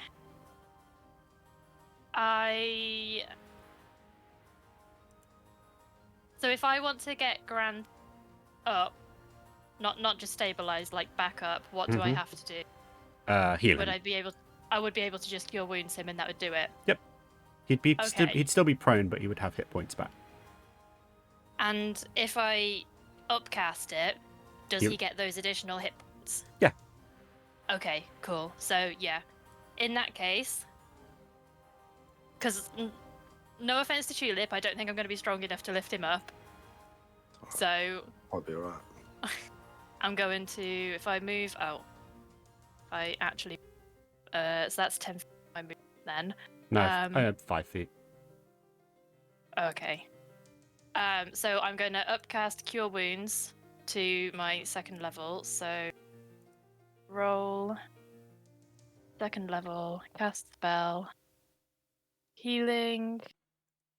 What is my situational?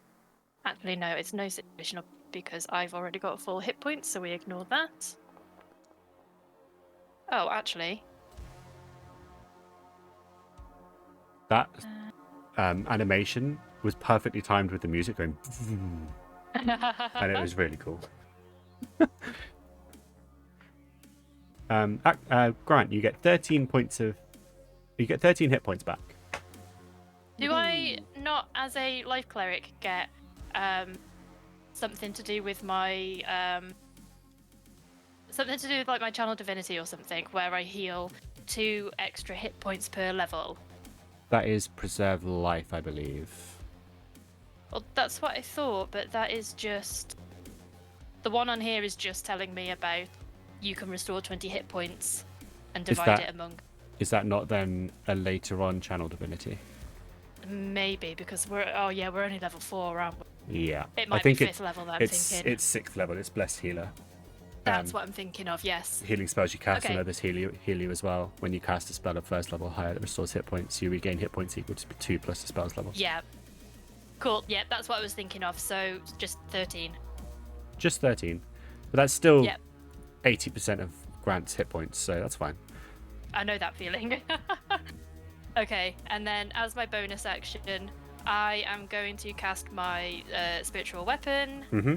and I am to cast spell, close you, put you. Oh, That's fine. that there,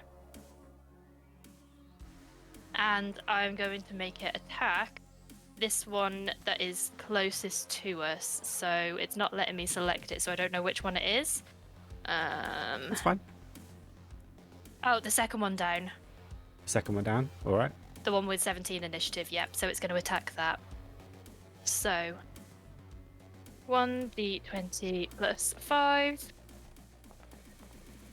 Oh, That definitely hits. nice. And I always forget what it is. Is it 1d8? It's 1d8. Plus 5. Love it when it does that. Okay. So what happens is your frying pan materializes out of thin air and just completely bonks this one creature off the side of the tree. Just poof, gone. It doesn't even make a sound. It just literally, the impact of it kind of hitting it over the top of the head, and then there's just silence as it falls. Nice. The frying pan then follows through, just continues spinning, and manages to smack this one as well. This one doesn't go flying. It gets kind of thrown backwards into the tree or onto the branch, but it just caves in the side of the creature's head and it just falls. Awesome. It seems to your sort of fairly well-known, fairly well-trained eye at this point that these creatures might be numerous, but they're incredibly weak. No, It's not. kind of slowly rotting away. Yeah, they're decomposing to a point where, you know, they can't really take the hits. They can deal them out, but they can't take them. Oh, okay, that makes me feel better. Oh shit, sorry. Yeah. Okay. This one, 5, 10, 15, 20, 25, 30, 35, 40, 45, 50, 55, 60. It's coming for you. Tulip! You're currently dangling hundreds of feet above the lift, the elevation device that you recently used. Yes. The creature that shoved you is right in front of you. Pull myself up. Easily done. I don't know if I want to rage, but maybe not yet.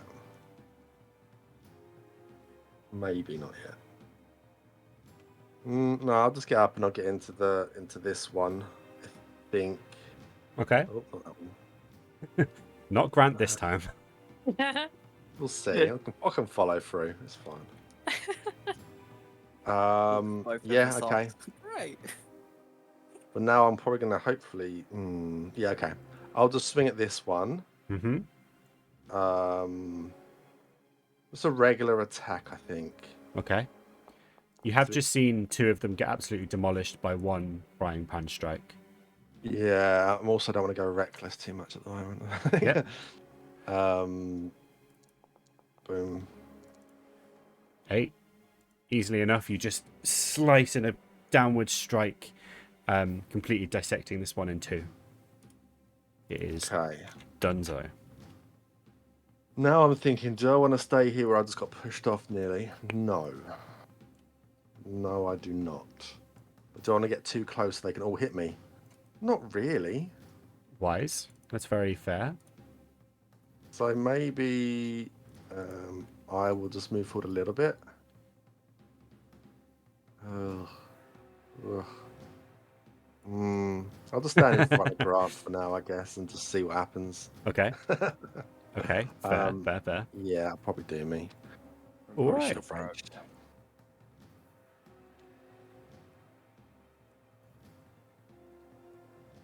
This might be where your blowgun's really good, mate. Yeah, if I weren't on the ground. Oops, wrong button. No, don't end the combat. I think they might slip off the side, some of them. Looks like they don't know what they're doing. It's going to charge forwards to here. And it's going to shove attack against you, Tulip. Mm-hmm. Well, slam attack. Attack numero 1. For a 17. Mm-hmm. Yes. 4 points of bludgeoning damage. And roll a strength saving throw, please. I can right click there. Strength saving throw.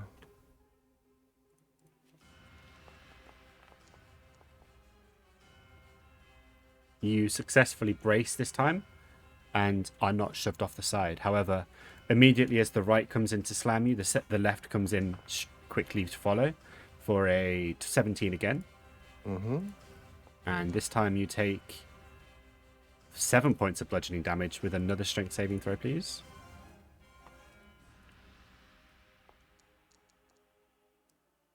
And again, like, your feet are just thoroughly braced. You're taking the hits and they hurt, but you're not being moved off the side of this branch. I suppose I can't use my reaction just to fling him over. With a check. Reaction shove. A reaction like you coming at me and just like drop throw. I mean, technically you have Sentinel attack, which allows you to make an attack against a target other than you. Or when a creature that attacks a target other than you. Do I have Sentinel? You have Sentinel attack. I think it's a class feature. Oh. But I'll allow it. You can use that. Just as like a sort of shaft of the axe type thing. Okay, so what's an attack? Yeah. Okay. This is like a... Can't say I'm not a benevolent GM. Yeah. Wow, we're in a bit of a position here, aren't we? This one just goes, whee! Bye-bye. And gone. I I should imagine have that thing raged. actually saying "we" as it did it. Whee! This one, furthest away. Just going to move it there. That could potentially be 60 feet, who knows? This one can make it to Tulip. And it's going to actually do something different. Mm-hmm. It opens its mouth and just breathes out like this rancid smelling air. I need you to all make Constitution saving throws, please. Right. Haven't seen this one in a while.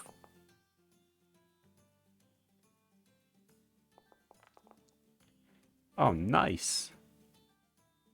Breathe back on him as well. Oh, Just like spit in his You- face. Tulip's just there, like. Not today, Satan. But it's not enough. Grant, you take 10 points of necrotic damage while on the But do floor. I? Yeah. well, like, as this breath is released, Tulip and Alura manages to fight it off, and you're just there on the ground, just like the spores enter your mouth, and you can just feel them start to inhabit your body. That is its turn. Top of the round, you're dead. You're also dead. Grant, you're not dead. Somehow. Okay, I get up. Okay. I'm badly injured. But when am I not? Very true.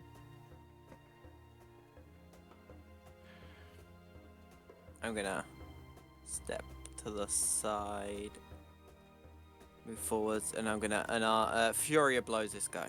All right. So that was 5 feet of movement. Flurry of blows. Yeah. Pew pew pew. Yeah, I don't know why I walked like that.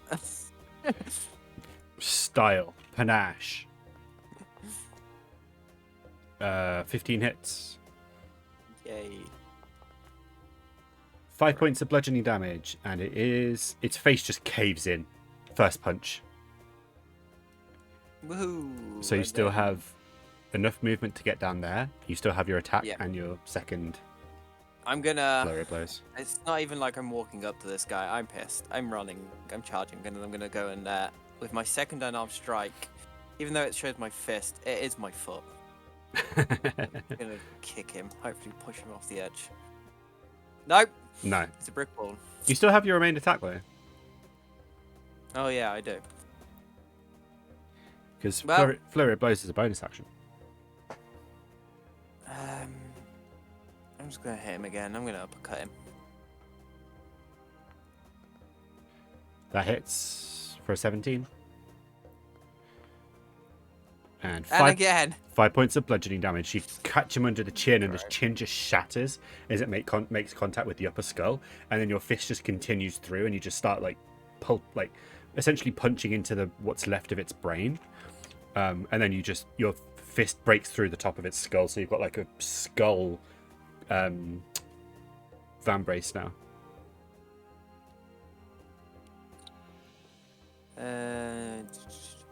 That's all I can do. You say that like it's you've not done anything this round. Compared to what's happened to me, it doesn't feel like I've done much. You'll be fine. You're basically at full health. Basically. Did not realize how close I was. Slam attack against Grant. 22. You even have to ask. You take 5 points of bludgeoning damage. And Okay, how far do I fly back this time? you're now underneath the spiritual frying pan. Oh, I didn't mean to do that. You are the missile. Apparently. That is its turn, because it can't go anywhere else. Alura, it's your turn. Cool. So I'm gonna move the frying pan Uh-huh. to check where it needs to be. Yeah, that's fine. So to here, Okay. and we're gonna try and bonk the one in front of it. Boink. Alright. That hits. Nice. 18 hits. 8 points of bludgeoning damage. It gets yeeted backwards and crushed underneath the frying pan. Awesome. Then, oh, yeah, that's fine. I am going to run back over to Grant, and I am going to Cure Wounds, upcast again, Okay. because he is down, isn't he? No, Yeah, yes. I'm unconscious. I thought so, yeah. So roll, second level, healing. Okay, that's actually not that bad. 13 again. Grant, you are back conscious once again, up on 13 hit points. Well, prone, but on 13 hit points. Yes. And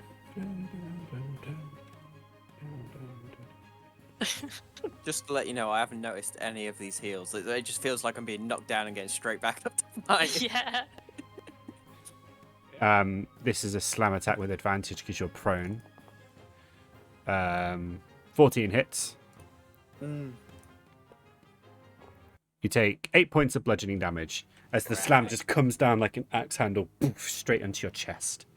Grant's obviously not as good as pretending to be dead after being revived. Aquarius. Yeah, well, quite.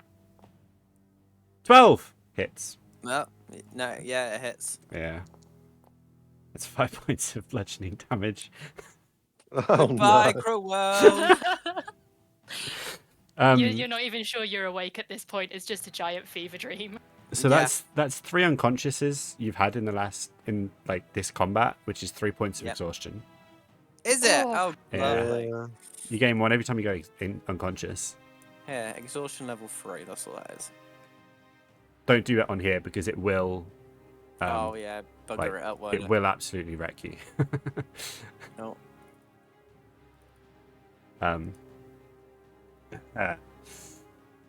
That is the creature's turn, and it is now Tulip's turn.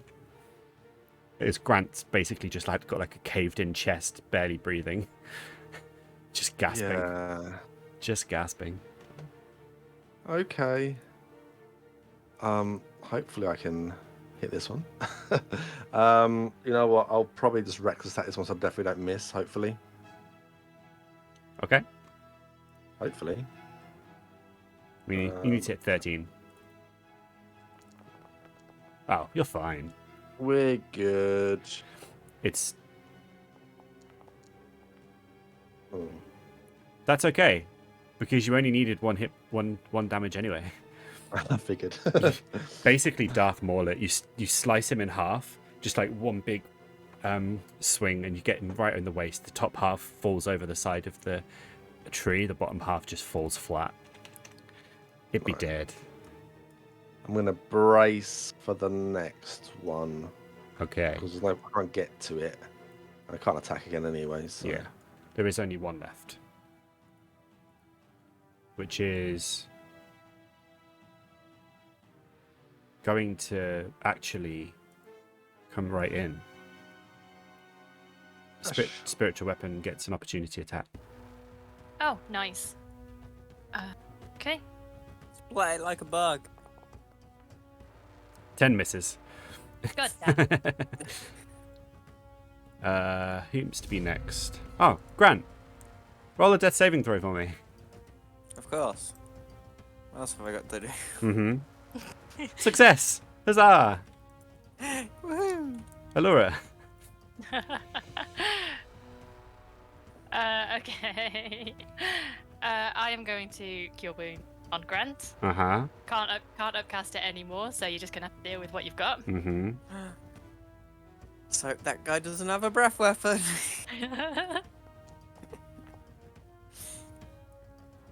Ooh, that's pretty That's good. actually not too bad. Okay. That's almost as good as you were doing at second level. I know that's really frustrating.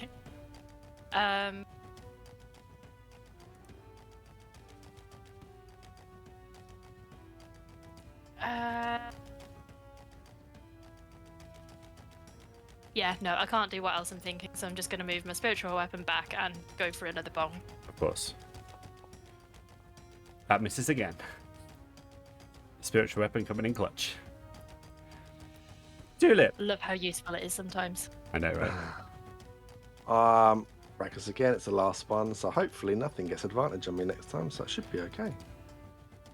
As long as I don't roll really badly. That's okay. I think that's fine. That'll do. Yeah. 7. It's...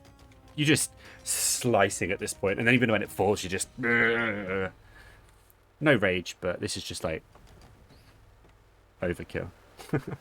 Double reckless, apparently. This is just Tulip in a bad mood. Yeah. Almost fell to my death. Grant, Yes. while you're lying there in a semi-conscious state... Oh, okay. Put myself back in the semi-conscious. No, you're state. fine. Okay. You're fine. As Alura brings you back from unconsciousness again, you hear a voice whispering in your ear. Accept the queen, and this will all be over. Accept her.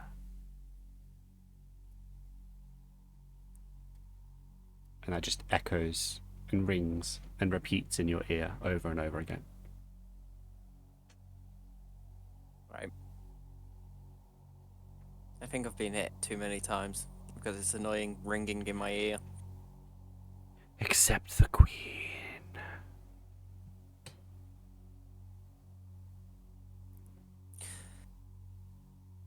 How annoying is it on a scale of 1 to 10? It's like a constant buzz. It would be an 8. I'd probably get really annoyed with it. I'm not keen on constant noise. The silence is what I prefer, so eventually I would probably get up and look around. And if that's still going on, I'd just, without telling Alura or Tulip, just go, fine! Get you out my head. I'll accept her. Whoever she is. All right. What's he talking about? Is that out loud or was that in your head? That was out loud. Okay, I thought so. Grant, What? what are you talking about? Except who?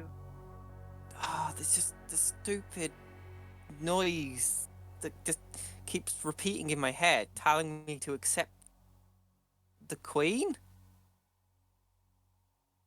Grant, you never enter agreements with voices in your head. What have you just done?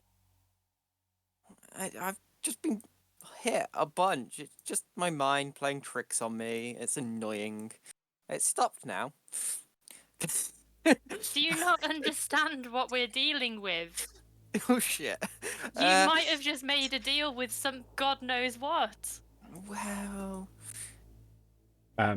You can all see at the other end of the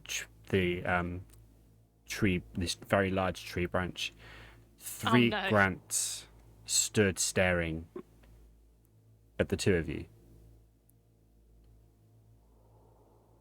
Grant, what did you do? Didn't think it was anything special. It was just a noise in my head. They start advancing. One by one. Do I see them? Yeah, all of you see them. And they converge into a line. Is that really what I look like? Before too much happens, Alura's gonna start digging around for her tinderbox.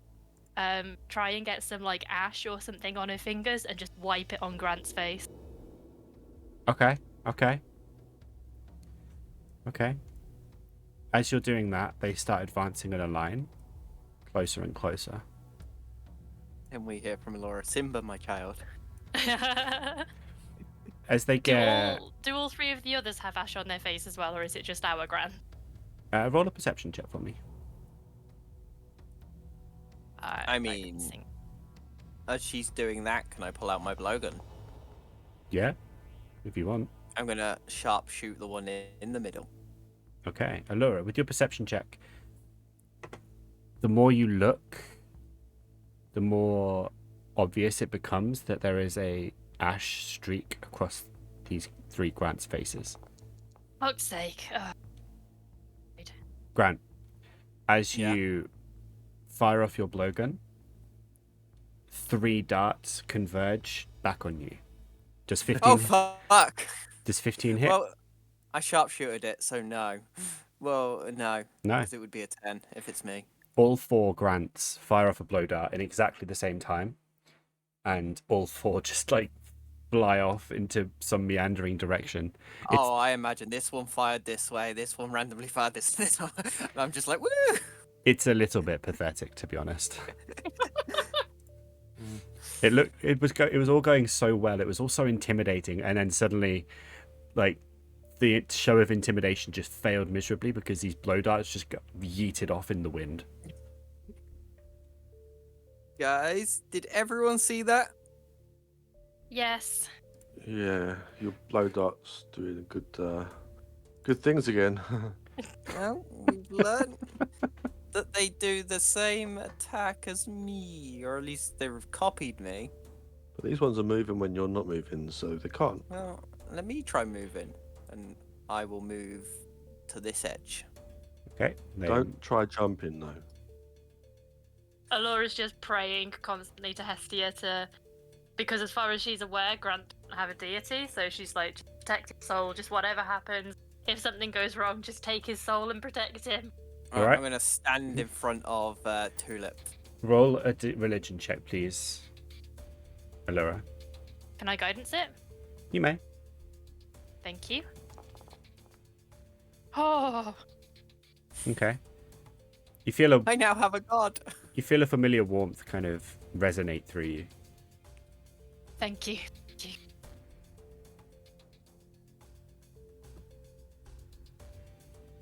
As you're now stood face to face with the three replicas, Yeah. kind of protecting Tulip and Alura, their eyes never really leave your two companions. They're completely ignoring you. However, what you do notice is whatever steps you take, they seem to replicate in their own related direction. So if you step right, they step right. If you go left, they go left.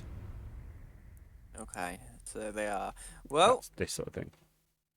yeah. I'm gonna. This one right in front of me. I want to see if he is mirror perfect and gonna use flurry of blows on him. Okay. Oh no.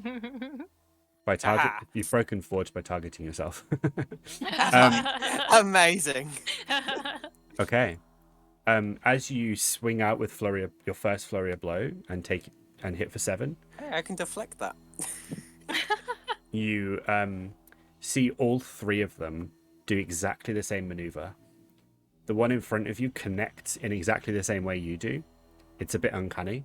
And the other two, do exactly the same move, but just don't have anything to connect to. So while your replica in front of you takes damage, so do you. Okay, I actually was looking at that, but hey, somehow my HP's back. Not entirely sure how that happened. Grant just says to himself. I've become mentally unstable at this point. As Yeah, you're I've got a second unarmed attack. You Might do? as well use it. go for it, Waste not, want not. of course.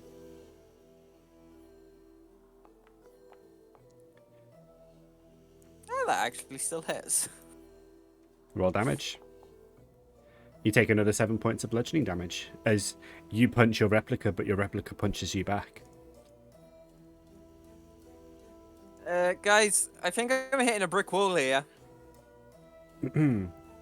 As Grant speaks out to you, I need to get Aqua out of my head. God damn it!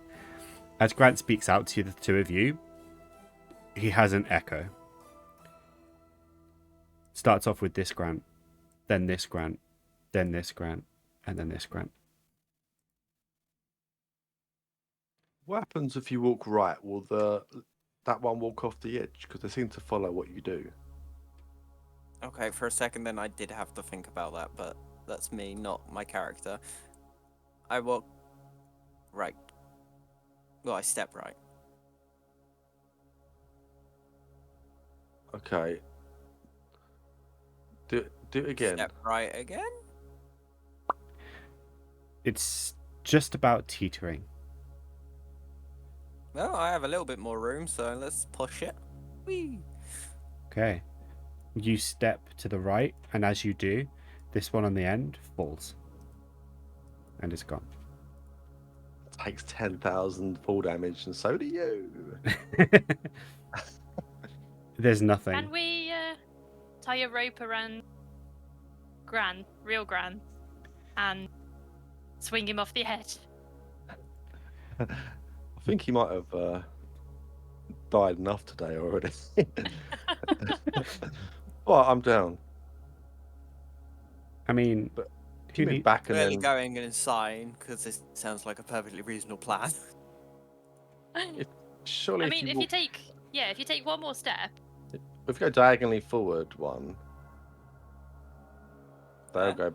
Oh, they go forward one or back one? they would also. What about here then? I'm just tiptoeing on the edge That'd be myself. diagonal that way. Just about is holding on. Falls, holds on. Much like Tulip. Ah, so he can't move when I move. So if I move back here, he's still holding on. Pulls himself up. Whoops. Sorry. He's combined.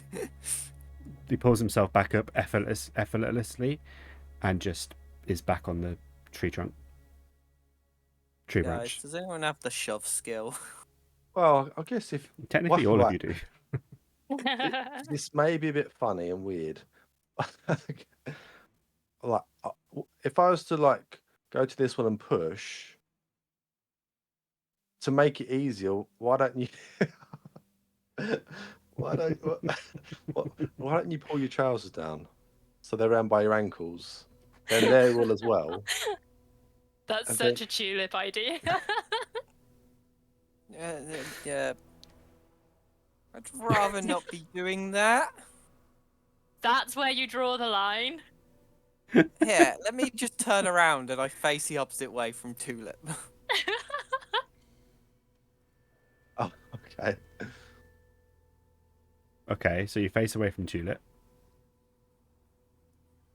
I mean, I'll push this one and see what happens. Hopefully off the edge. Make a strength check. Strength.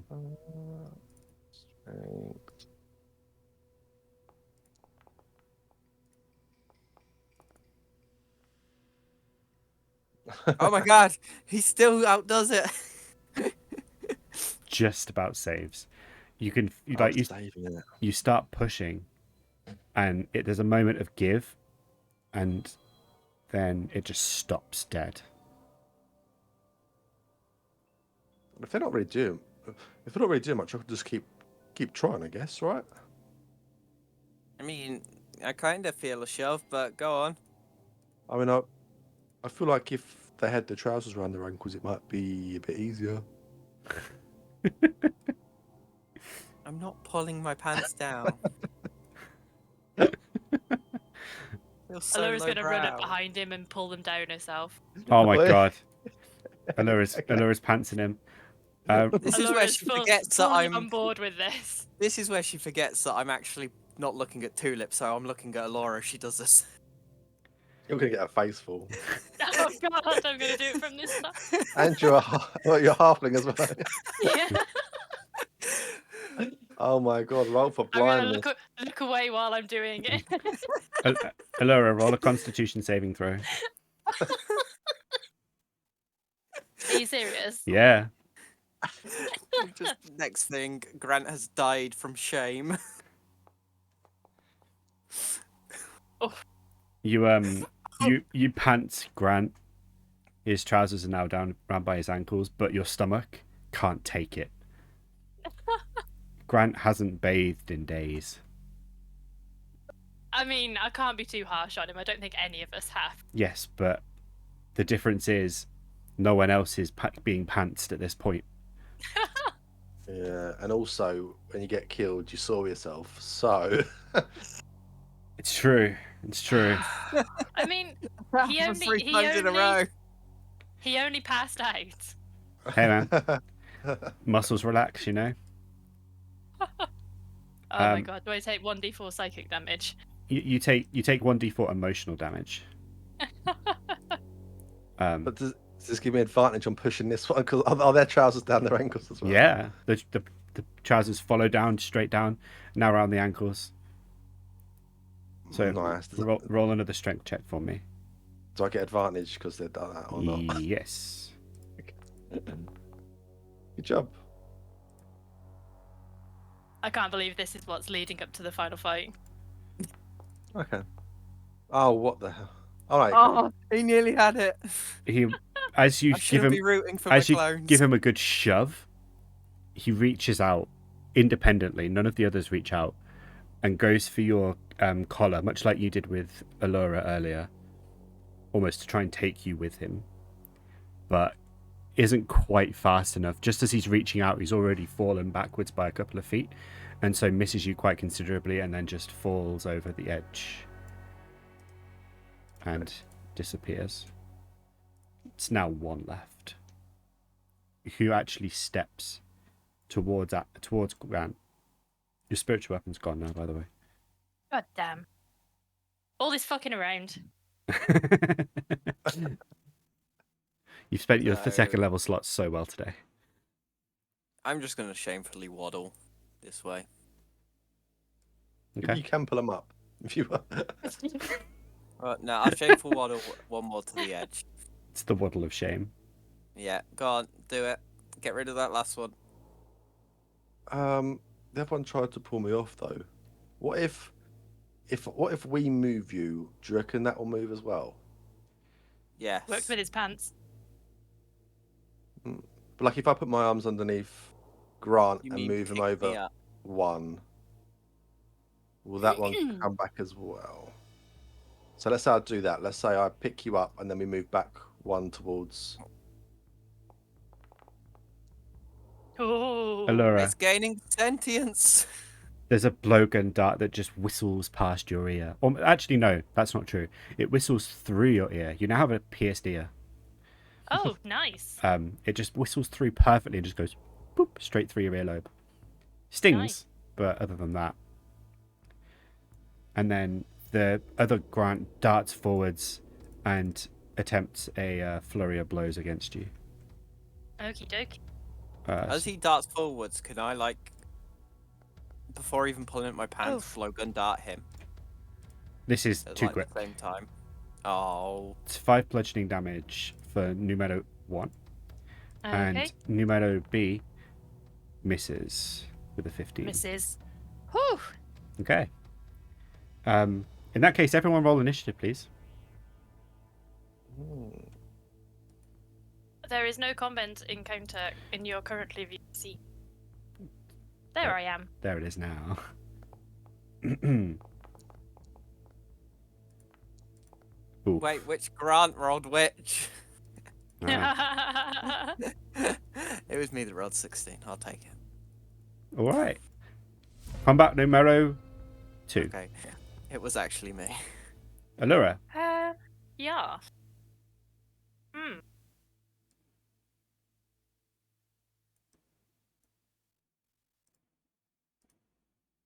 Okay, so at this point, I am going to cast Healing Word on myself Mm-hmm. as my.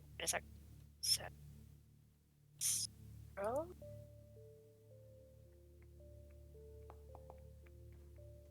Beautiful. Nice. That's not actually too bad.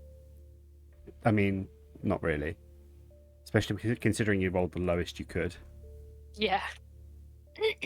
Okay, and then for my action, I'm just gonna get my. I've got a mace. You've got a mace. Trying to remember which one it is. Yep. So I'm gonna get my mace and try and go wham right into his head. Amazing.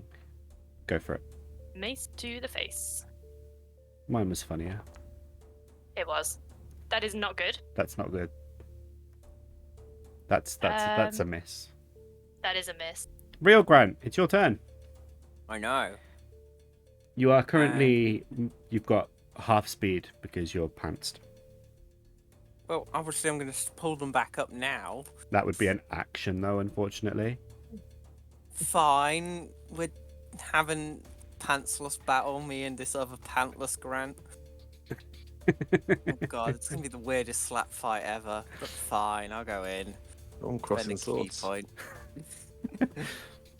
I feel like there's been a few moments in this campaign where it would be amazing if we had someone who could do fan art. We won't want fan art of this. Woohoo! 26 would probably hit, I think. Yeah. 10 points of bludgeoning damage. Nice. I am sick of my clones. Yeah, you are. You're also sick of yourself because you take the damage too. Oh, fuck. Good job, guys. I've killed him because I'm down. No, you're not. Apparently, I only have 8 hit points.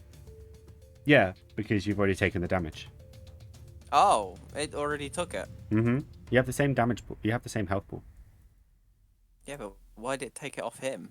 It Because never with the other three when we It's because attacked it's them. like a duplicate of your character, so Yeah. whatever happens to it happens to you, like on Forge as well. Mhm. Okay, well, don't worry, guys. I can punch him one more time because there's I'm not dead yet, so I'm going to keep going. yeah. I realized that I punched myself and it hurt me, but I'm going to keep going. 6 points. Okay. You both take 6 points of bludgeoning damage. Is that your turn? Guys, he's very weak. I can feel it in my bones. Get rid of him. And that's my turn. Okay. What can you do? It depends if you cloned him with a full trident or not. Because if not, he's pretty useless. Grant, Yeah. make a strength saving throw for me. What? Make a strength Against saving. myself, Against but I'm yourself. unbeatable. This is like having Chuck Norris do a saving throw against Chuck Norris. Is it though? Oh, Your duplicate grabs you and starts running for the edge of the tree. The two of you have opportunity attacks. Can Wait, why I would I have one? opportunity What you? grab Grant's feet and stop him from being pulled off? That would be more of a general. You could try a trip action with your mace. You just, you just said you're trying to pull off the pantsless man. oh yeah, fuck, we're still running pantsless. Oh, it's going everywhere. Okay. Yeah, I'll try and do that. Yeah. So you can try a trip action with your mace. Yeah. Should I get a hit as well? Please, I'll let do. you. Actually, I'll let you do yours first. Technically, you have a hit against Rio Grant, but Right. Probably wouldn't then. okay. So Alura, go make an attack roll for me. Okay.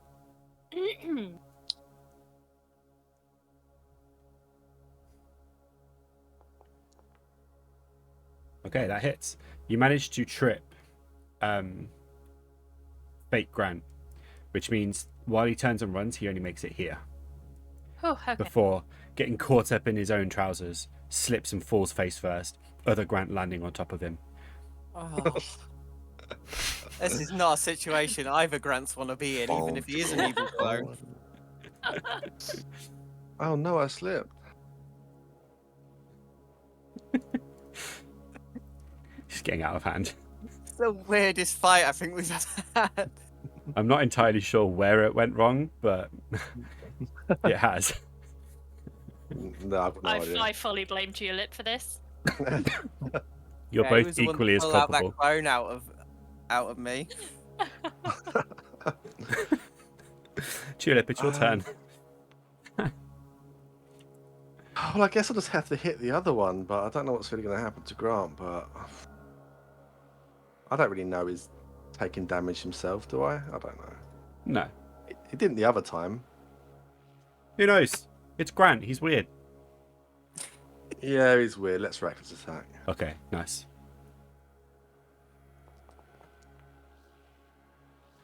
That hits.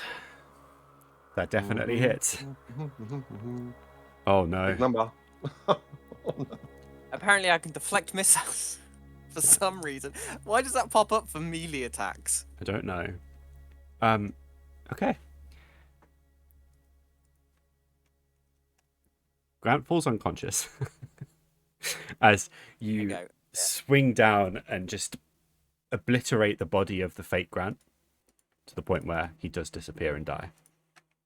Real Yeah. Grant, however, now has an absolutely gaping axe wound in the middle of his chest. And is I run over and try and cure wounds him as soon as possible. okay. I say I run over, I'm still pretty much trying to him, so yeah. You just jump down and lay your hand on him. Pantsless. Well, somewhere that's clean and not a mess, either of blood or any other sort of I specifically aim for above the chest. Respectfully. Okay. I'll pull his pants back up for him as well, because I did. I'm feeling guilty. Yeah, Lua, that was a strange choice to be fair, but it worked out all right. Tulip, it was your idea. I say things sometimes. I don't know if things are going to happen. I'm Jeez. getting up. You That's it. surprise us with your brilliant ideas sometimes, and apparently this is one of them. Well, yeah, look, we're all here. The other things aren't. Thank I'm you, like Alura. 3 for Tulip. 3. You can go jump off a tree. Almost did. Well, be careful next time. Any more smart ideas from you, and we're testing them on you first. I'm sorry. The last smart idea you had was to go and kiss one of the monsters that was right in front of us. I was gonna stealth and shove him off sneakily. I didn't realise he was alert. Oh. Can't help but think we could have just gone around this, but... Well, we're alive. We're here now. Some of us looking better than others. And I think we need a rest, but I don't know if this is the place for it. We cleared out all the others. I mean, can we take it? Could we sit here and take a short rest and just chill You could do. for an hour? You could I think do. we might need it. The Who knows what will come. now that the carnage is over, Alura, you can hear that voice in the air again, though, coming from above you. Not necessarily just above you, but above you from this direction. Does it sound close? Relatively. Okay. I'm going to look at the other two. I know Tulip's... not Tulip. I know Grant's been getting the fuck smashed out of him, but how's Tulip looking? About half. But Okay. if we had a little short, if we could have a short rest somehow, we can be. alright. I'm happy to have a picnic on this tree branch. We can try to start one and just see what happens. I'll take a watch while the other two have a short rest, because I don't get anything back on a short rest. So I'll just, walk in a few circles around them, keeping an eye out, listening if anything's coming up. You don't need Okay. any hit points, so you're right. I've got missing. Just do, it's only an hour. We'll just have to sit down and just be chill. We can all look out still.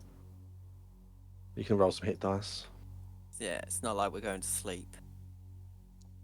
No, but I literally have 17 out of 90 hit points. It's not really worth me rolling it, I don't think.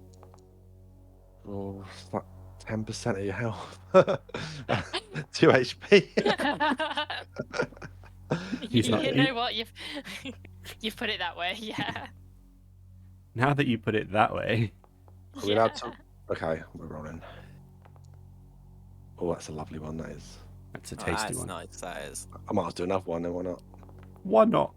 Hey, that's perfect. That'll do. Nice. Okay, you all sort of sit down and huddle on the branch of this tree. For about an hour, you have a quick short rest. Gain back some of your Eat my breath, bread. some of your, life force, composure. Grant, you are feeling rough, my friend. You are having a hard time of life right now. How Oh, I about didn't actually rest.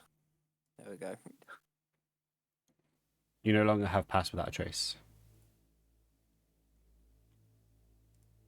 Damn it. That has expired. To be fair, is that not concentration anyway? No, Oh, is it not? not from his Oh, ability. it is. Is it? I thought it was an ability. No, it says concentration. Does it? Oh, it feels bad, man. Never mind. Well, that went down when your head hit the floor, didn't it? Yeah, so it didn't really matter. I don't think we've been particularly sneaky in this fight. Shocking, I know. Hey, choices were made, choices were regretted, and I will not be making choices no more. Moving on. Yep. Your short rest is over. the voice has continued, and Alura, kind of listening out throughout the short rest, you can hear it slightly more clearly. You can hear it chanting, and it sounds very, very much like incantation. Okay. Can I kind of hear what they're saying, or like understand some of the words that they would be saying? No, it's the same sort of thing where you recognize the words, but you don't really understand what they mean. Okay. It is a bit confusing, like, because you've definitely heard these things before, and you do have a vague idea that you recognize them, but you just don't know what they say and what they mean. Excuse How's me. my head? No more ringing of accepting the queen? Not for now.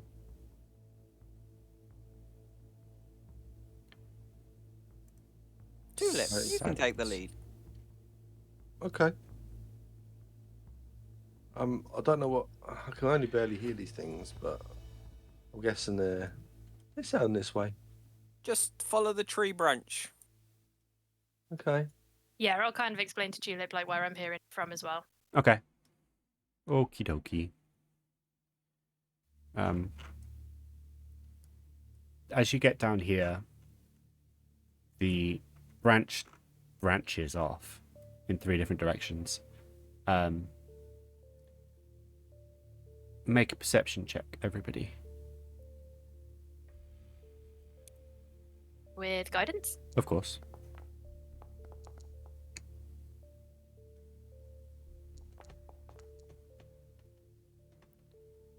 Nice. Grant, you've got no idea. Your head hurts. Like, what? You've got no idea what's going on. Tulip and Alura, you both hear and actually can see that up ahead, somewhere off in this direction, there is a kind of plateau almost, where the branch flattens out, widens, and is turned into some kind of pad. Definitely naturally grown by the tree, by the looks of it. Either it's been naturally grown and carved in, or has grown like this. It's difficult to tell, but you can see that that's where the voice is emanating from. And there is light pulsating at a different frequency to the rest of the light in the leaves that you're currently sort of surrounded by.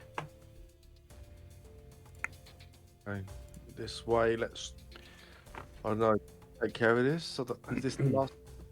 Is this going to be the end to this? I hope so. Let's get going. Ditto that. Meow. Tulip, why are you making car noises? What's a car? Where's a car?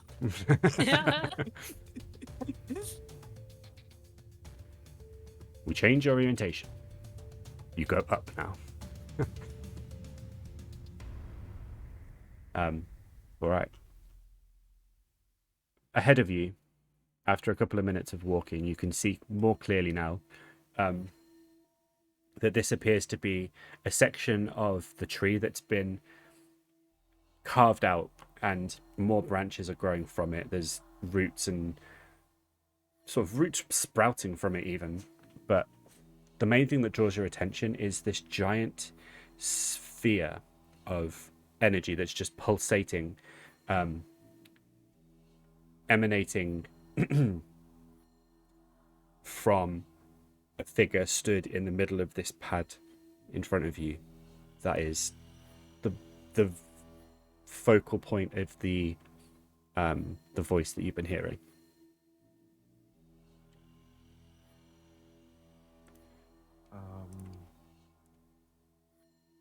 This looks like the right place.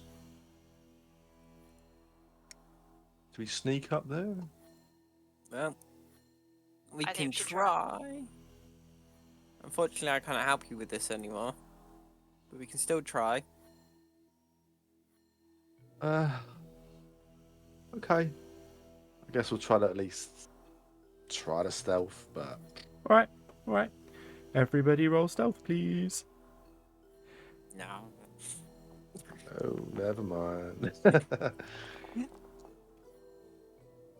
I mean, if you didn't, Alura did, so. But Chloe, you didn't say it. Oh, sorry. I'm Guidance. using guidance. Of course. All ideas of stealth go out the window when, as Grant takes a step forwards and his foot slips into a little crevice and his ankle that's already in kind of a lot of pain twists and turns and there's a little bit of a crack. He just yelps out in pain and it echoes forwards, just outwards from him. Yep.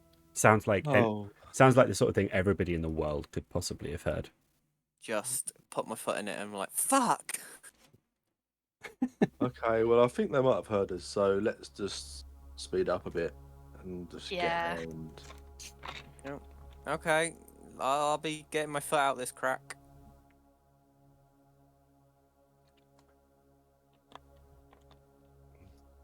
We've had enough crack-based humour today, Josh. Hey, I've not been a willing participant in any of this. As you approach, in the middle of the circle that is kind of carved into the wood, into the tree, you can see Malakir. Just sat, cross-legged, arms out in front of him, stretched out. There's just pulses of energy emanating from his hands, and the voice that you've been hearing is coming from him. Different voice to what you're used to. This is deep and kind of monotone and very, and not monotone, sorry, baritone, just very deep. The language he's speaking is all sort of, is a lot of clicking and a lot of kind of back of the throat grunting. It is a very old language. It's sort of distinguished from modern languages that can form sounds like words. This is more communication through actual sound. Mm-hmm.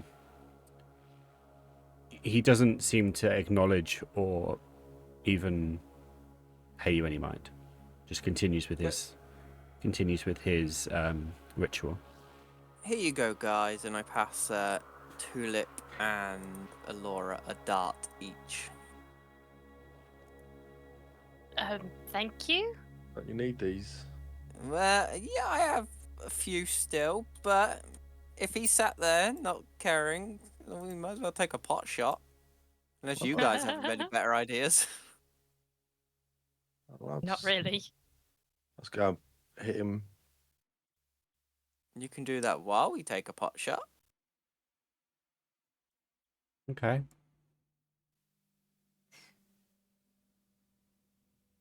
It's the world's worst circle.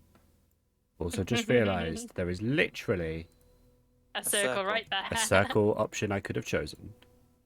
Oh yeah, that too. That's the wrong button, but never mind, I can change it. Oh my god, no.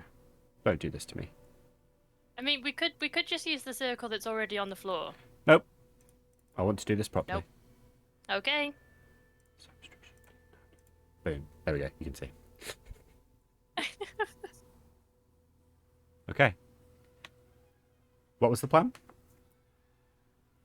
Well, if Tulip and Allura agrees, we all now have a dart that we can throw at him. Okay. I'll throw a hand axe though, probably.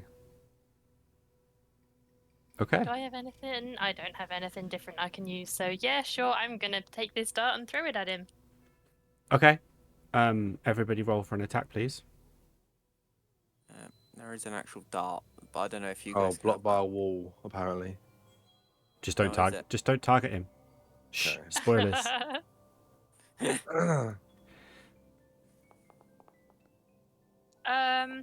Since I don't have any kind of like throwing weapons, what should I use?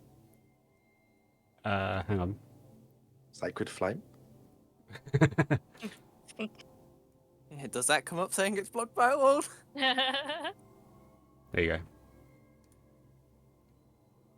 Oh, thank you.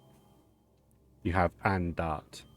And dart. I actually have 7. Oh no, I did have 7, but it looks like. I changed it. Okay, cool. Those are some really good rolls. I want everyone to roll damage, please.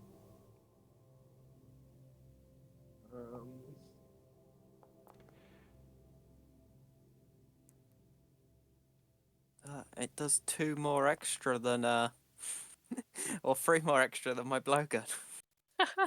Okay. Grant, you hand a dart over to Alura. Tulip, you grab your hand axe. You all ready to throw your weapons, and as you do, you release them. They go about a foot away from you before rebounding, and you all take the corresponding damage. What?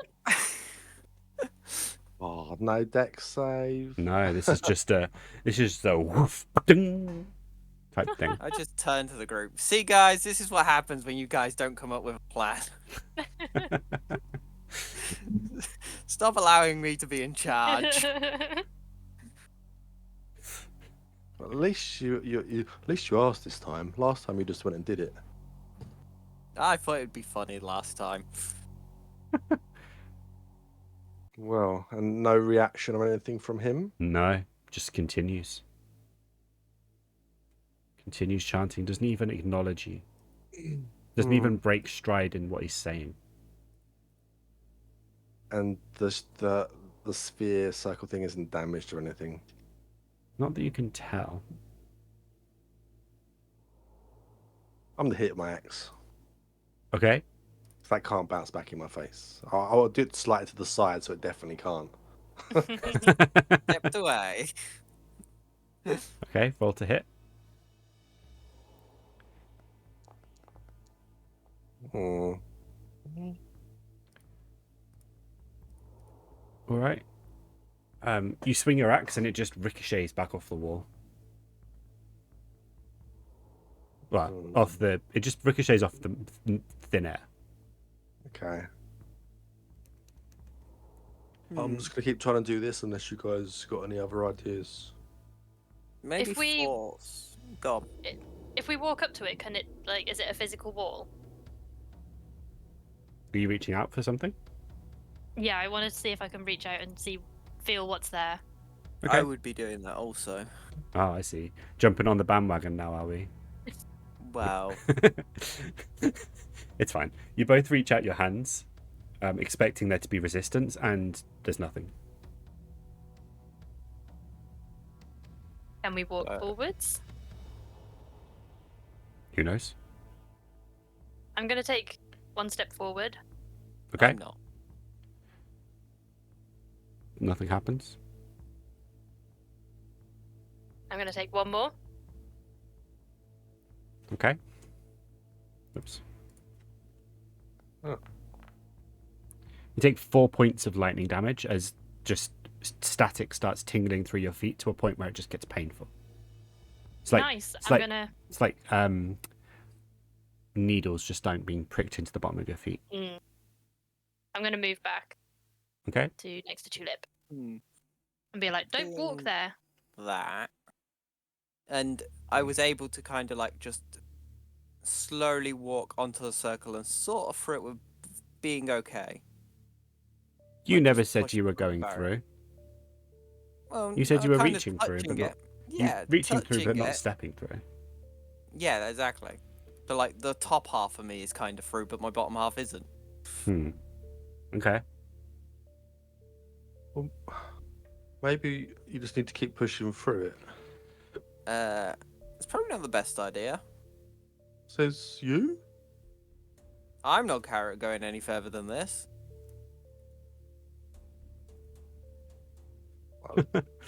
I don't know if like, did you get far enough? Don't know if it's like a big proper sphere, but obviously then he'd be taking damage.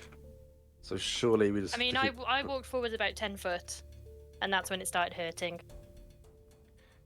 The first know, few we- steps didn't hurt. With my head through it, I'm gonna pull out my blowgun. Because that's inside the circle with my head. I'm gonna fire at Malachi. All right. Roll to hit. I'm gonna use sharpshooter.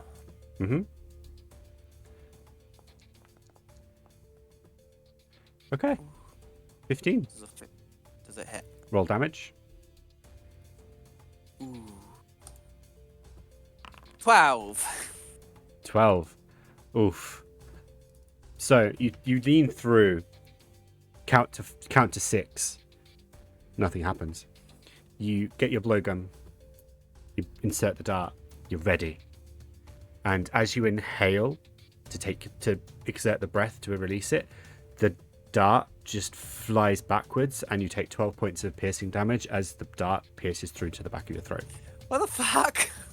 It's not even going to be a fight. We're going to self-destruct in this point. Well, guys, that didn't work. He says as he's pulling a dart out from the back of his throat like some kind of mother pigeon. But at least I kept the dart. True, you didn't lose the dart this time. Can Alura try? Can Alura try to cast Detect Magic to see if she can get any kind of information about this wall? Does Detect Magic tell you about the magic around it? I don't know. So it says, if you sense magic in this way, you can use your action to see a faint aura around any visible creature or object in the area that bears magic, and you learn its school magic, if any. Okay. You can cast it, that's fine. Are you doing that? Yeah. Cool. As you cast the spell, you are just overwhelmed for a fair while just by the sheer magical presence. The tree you're stood on is just pure magical energy, just emanating. It takes a few moments to concentrate your mind on Malakir himself and whatever is inside the circle, conveniently the size of your template.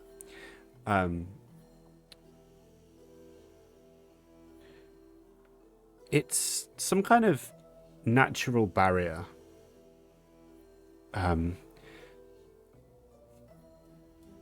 It's not necessarily a school of magic in the arcane sense, more it just seems to be a natural defense mechanism against intrusion on the spell that he's casting, or whatever ritual he's casting. Right. It's difficult to discern what the magic would be, although from what you've seen, it seems to not necessarily dissuade you from... It doesn't disallow you from entering, but dissuades you through, physical means, and disallows any form of physical attack within it. Okay, so on that note, from here, I would like to try and cast Sacred Flame on Malakir. Okay. And I don't know how well this is going to work. So this is a Dexterity saving throw DC 13. That's a fail.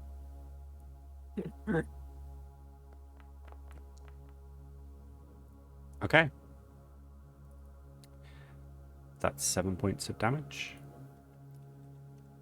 Radiant damage. Damage not done to me. But this is... Oh no, Constitution, that's okay. It's fine. I thought that was like a reaction or something. I feel like that's such a gaslighty moment on my part. Like, I've conditioned you so much to expect some kind of reaction that you are genuinely panicking about, a retaliation. No, I mean, like, why would he not? Ah, who knows? Clearly he's busy, so... He's got other things on his mind. That seemed to work. Keep doing it. It did something. Yeah, so seeing as at this point, that is literally all I can do because I have no spell slots. So in order for me to continue to try and hit him, do I need to go into initiative, or should I just keep rolling, or... He doesn't seem to be reacting, so initiative isn't necessary. Okay. I'm just sat down watching this now. Tulip, anything you want to do? I'm thinking about maybe pushing through and just slapping him if I can. Yeah? Didn't Well, you hear of weird magic? No physical attacks. Go give him a hug. Oh, okay, so that passes. That passes. So Doesn't it just react. doesn't do anything. Yep, that's okay. I'm gonna try to walk through and see how close. I'll see if I take damage or if I get okay after a while, Okay. or if I can just take a little bit of damage then try to hit him, or I don't know. Okay. Go for it. See what you can do. So we need to move square at a time. Just move in and I'll count how many you move. Before he goes, I want to cast guidance on Tulip, Okay. Okay. Nice. Nice. Nice. just in case. Mm-hmm. Grant's reaction. You can cast that on other people? My God. You've never warned me you were going to do something. Yeah, that's fair. Mhm.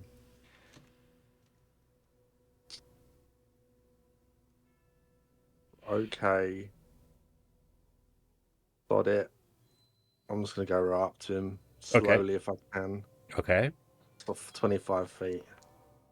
You take 9 points of lightning damage. As you take steps forwards, you just feel the prickles in your feet getting more and more painful. Literally, like needles are just being inserted in the soles of your feet, and then I'm gonna removed rage. and reinserted. As I do that, I'm gonna start raging through the pain, Mm-hmm. Okay. and then I'm gonna recklessly try to attack him. Okay. Go for it.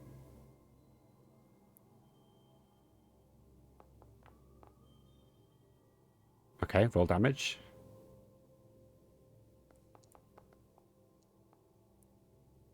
Nice. You swing your axe, and as you make contact with Malakir, your axe just bounces straight off him. You spin around in a circle, fall, and sort of stab your great axe through the back of your shoulder. You take 10 points of slashing damage. Halved. Half, I guess. Yeah. Okay, that's worth it.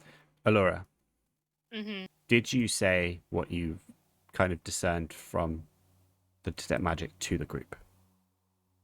No. Okay. Lovely. I'm gonna call out to Tulip. Just come back. I don't think you can hurt him. Okay. Just went. Okay. Okay. Cool. You are raging, however. Oh shit, yeah. I can hear, but You can hear her, You need to distract him with pretty flowers again. but He's got also, about 20 in his pocket already. He's raging. He doesn't realise that. Malakir just embarrassed you by deflecting your attack and sending you flying. I know it was my axe that hit me though. How would Tulip react? I don't know. It didn't work, did it? Didn't work. But physical attacks don't seem to work in the circle. Right. Okay. I could roll something if you want. What would you roll? I don't know. I mean, I feel like I'd hear Alura probably, but Mm-hmm. I guess it makes sense that she'd know. Alura is very smart. I'll believe Alura. Could have said before I ran 25 feet through bloody lightning. Though. I mean, it's fine. It's just another 16 points of Oh my lightning damage. Applied damage. Did I do double damage for the last thing or not? Did I do double damage for the 10 or half damage? Because You should have done half. I know I should have done, but I don't know what I did. Right, so 16, 21 for that. And I took 10 for the hand axe. So I was on 30. Oh, plus 9. 21 plus. That's exactly my HP. Yeah, I'm down. Oh, God. So, unwittingly, by listening to Alura, you've gone unconscious. Well, I wasn't told not to go in there. Alura is going to. Um, yeah, Alura's going to shout. Oh no, never mind. Grant's back. Yeah, no, Sh- I've come turns over to after shout. I saw him. I'm about to shout at Grant to come over here, but he's already here. And I'm going to use my channel divinity preserve a life on Okay. both of them. Alright. As long as 10 HP is not enough to go past half of their hit. Mm-hmm. I'm on 0. Yeah, so that's fine. Yeah? Wait, can- is that split between us then, or is that? 10 HP each, as long as that extra 10 HP does not take you above half of your hit points. It just goes to half then. Yeah. Okay, yeah, that's fine then. Okay, so I get 10. Jesus Christ, How guys. I'm pretty sure I only get 1 hit point from that. What were you Yeah. on 15? Yeah. Okay, so Grant was on 15, which would mean that he'd only need 1, whereas Tulip Right. can take another whole lot. Would I be able to tell that?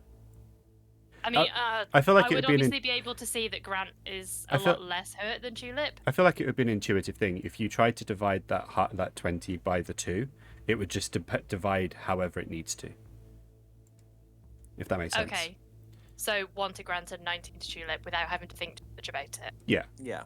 Okay. It's I That like makes to I like to think it's not necessarily something you think about. It's just something you That do, happens. and it gets divided as needed. Okay, cool.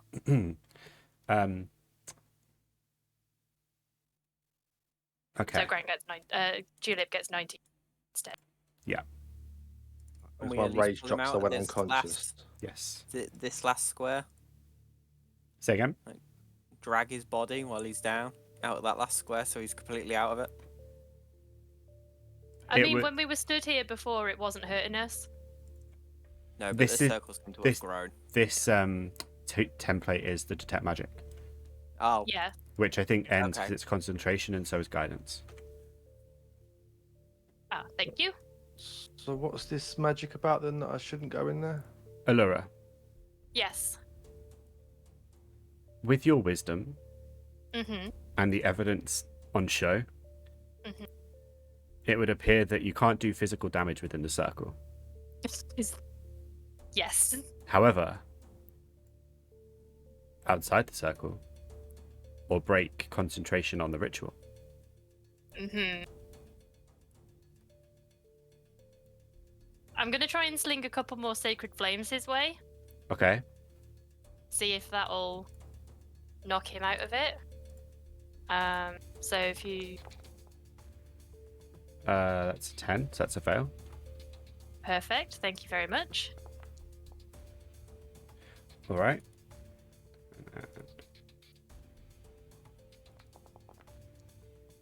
Oh, That's a 10. He succeeds. oh god damn it! Okay, I'm gonna sling another one at him, and if this one doesn't work, I won't do it. So, another saving. Please. Oops.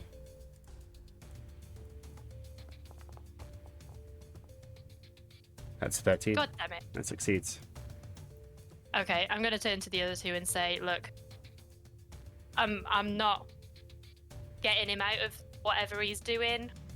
Half the time, I'm not even hurting him.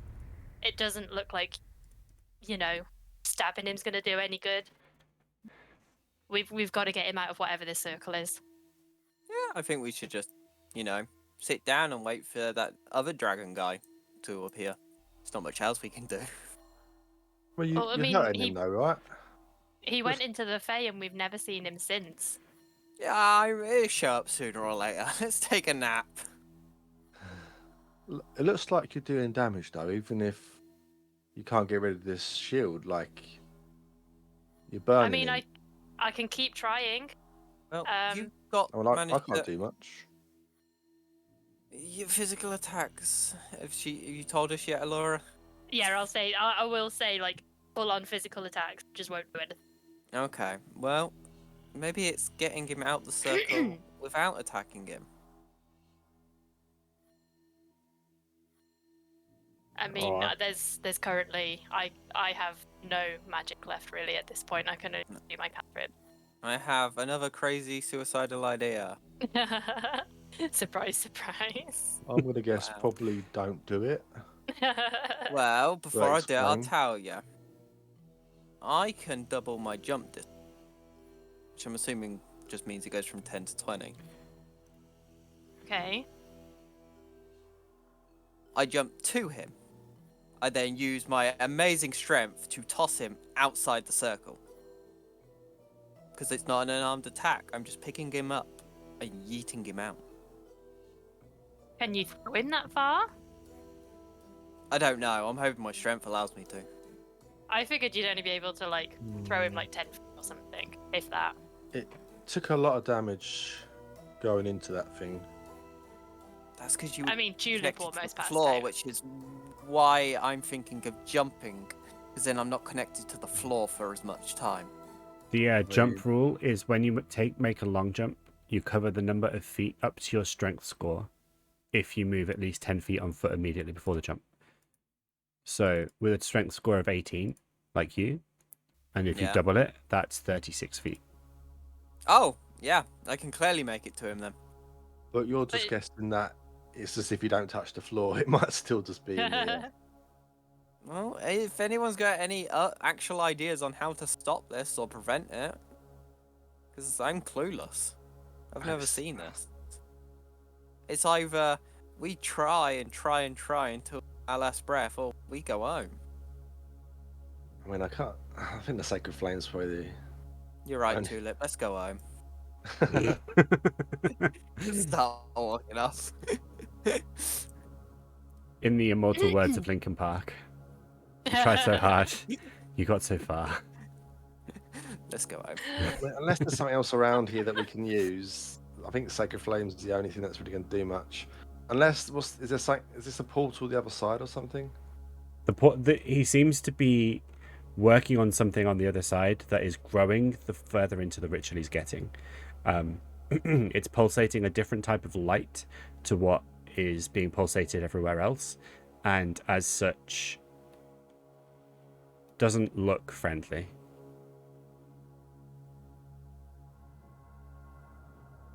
I don't know, I guess just keep hitting the spells, because me and Grant can't really do anything. I'll try a couple of flames. Okay. Okay. 10, say it fails. 4 damage. All right.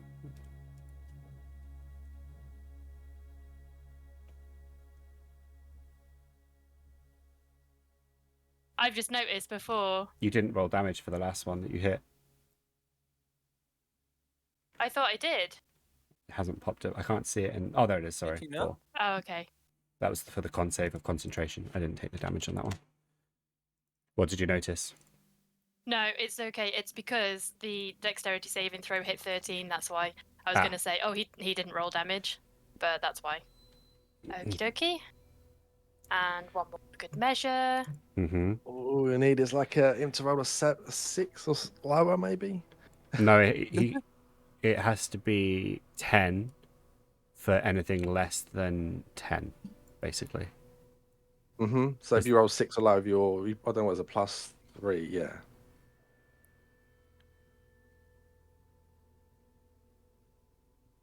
We'll see. Oh, sorry. I didn't see you roll it. It's a success.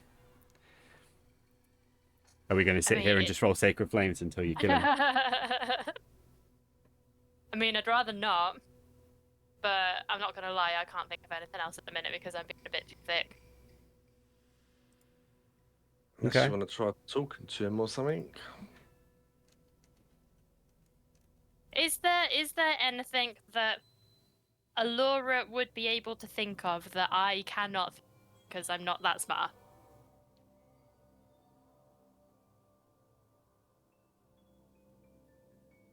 I have messaged you. That is very helpful. Oh, look, guys, to the left, there was an on-off switch.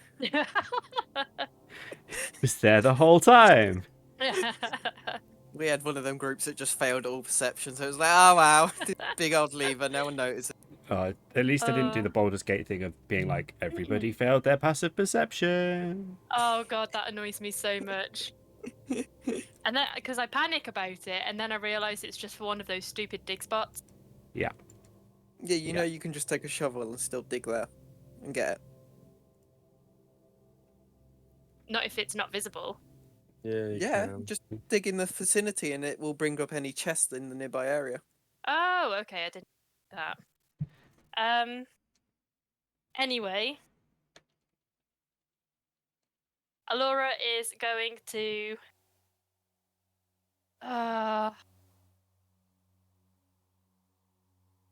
yeah. Tulip's the one with the most hit points, so she's going to turn to Tulip. She is going to dig the rope out of her backpack. And she's going to hand it to him and say, we've got to just drag him out because none of these are landing. You just see Grant Okay. in the background. I was right! I'm so sorry that I'm giving this to you, but you are currently the healthiest out of all of us. And most likely to succeed. Could we just grab a rope? Because the rope can pass through, right? Well, I grab one end, Grant grabs the other, and we just like walk with the rope, and then just tie him up, and then pull him out. I only have 50 feet of rope. I've got 50. We can tie them together. That'd be like 100 feet. I mean, this is like 60 feet across. Sure. Might as well. Take my rope. Do whatever you want to do, but we've got to get him out. Okay, I'm tying up the rope really tight. One end to Grant, one end to me. Wait, is it around our waist? Are we not holding on No, to it? no, just hold on to him. I tied up the both ends. We've got 100 middle. foot. Oh, okay. There you go, Grant. I've been smacked in the head too much today. You've if we go taken a round- beating. If we run it through, and then Can I even get past this? then bit? swap, Yes. and then we kind of like go back on each other. So it's then going to be so we go all the way around to a whole 360 around it. I'm not going through. So I'm going. What happens when we get to this light? As you approach, you feel a pull. Oh, be there as well. To be fair.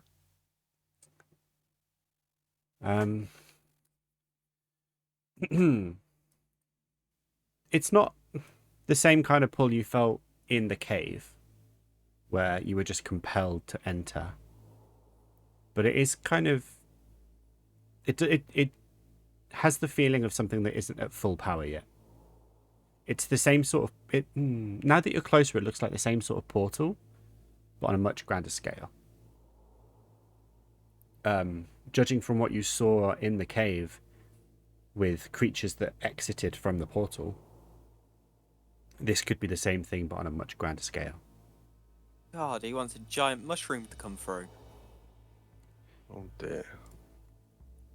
But I'd kind of just go, "Pff, it's not as good as the one in his cave." Okay, then we crossed round, so it'd be looped around him, and then between us.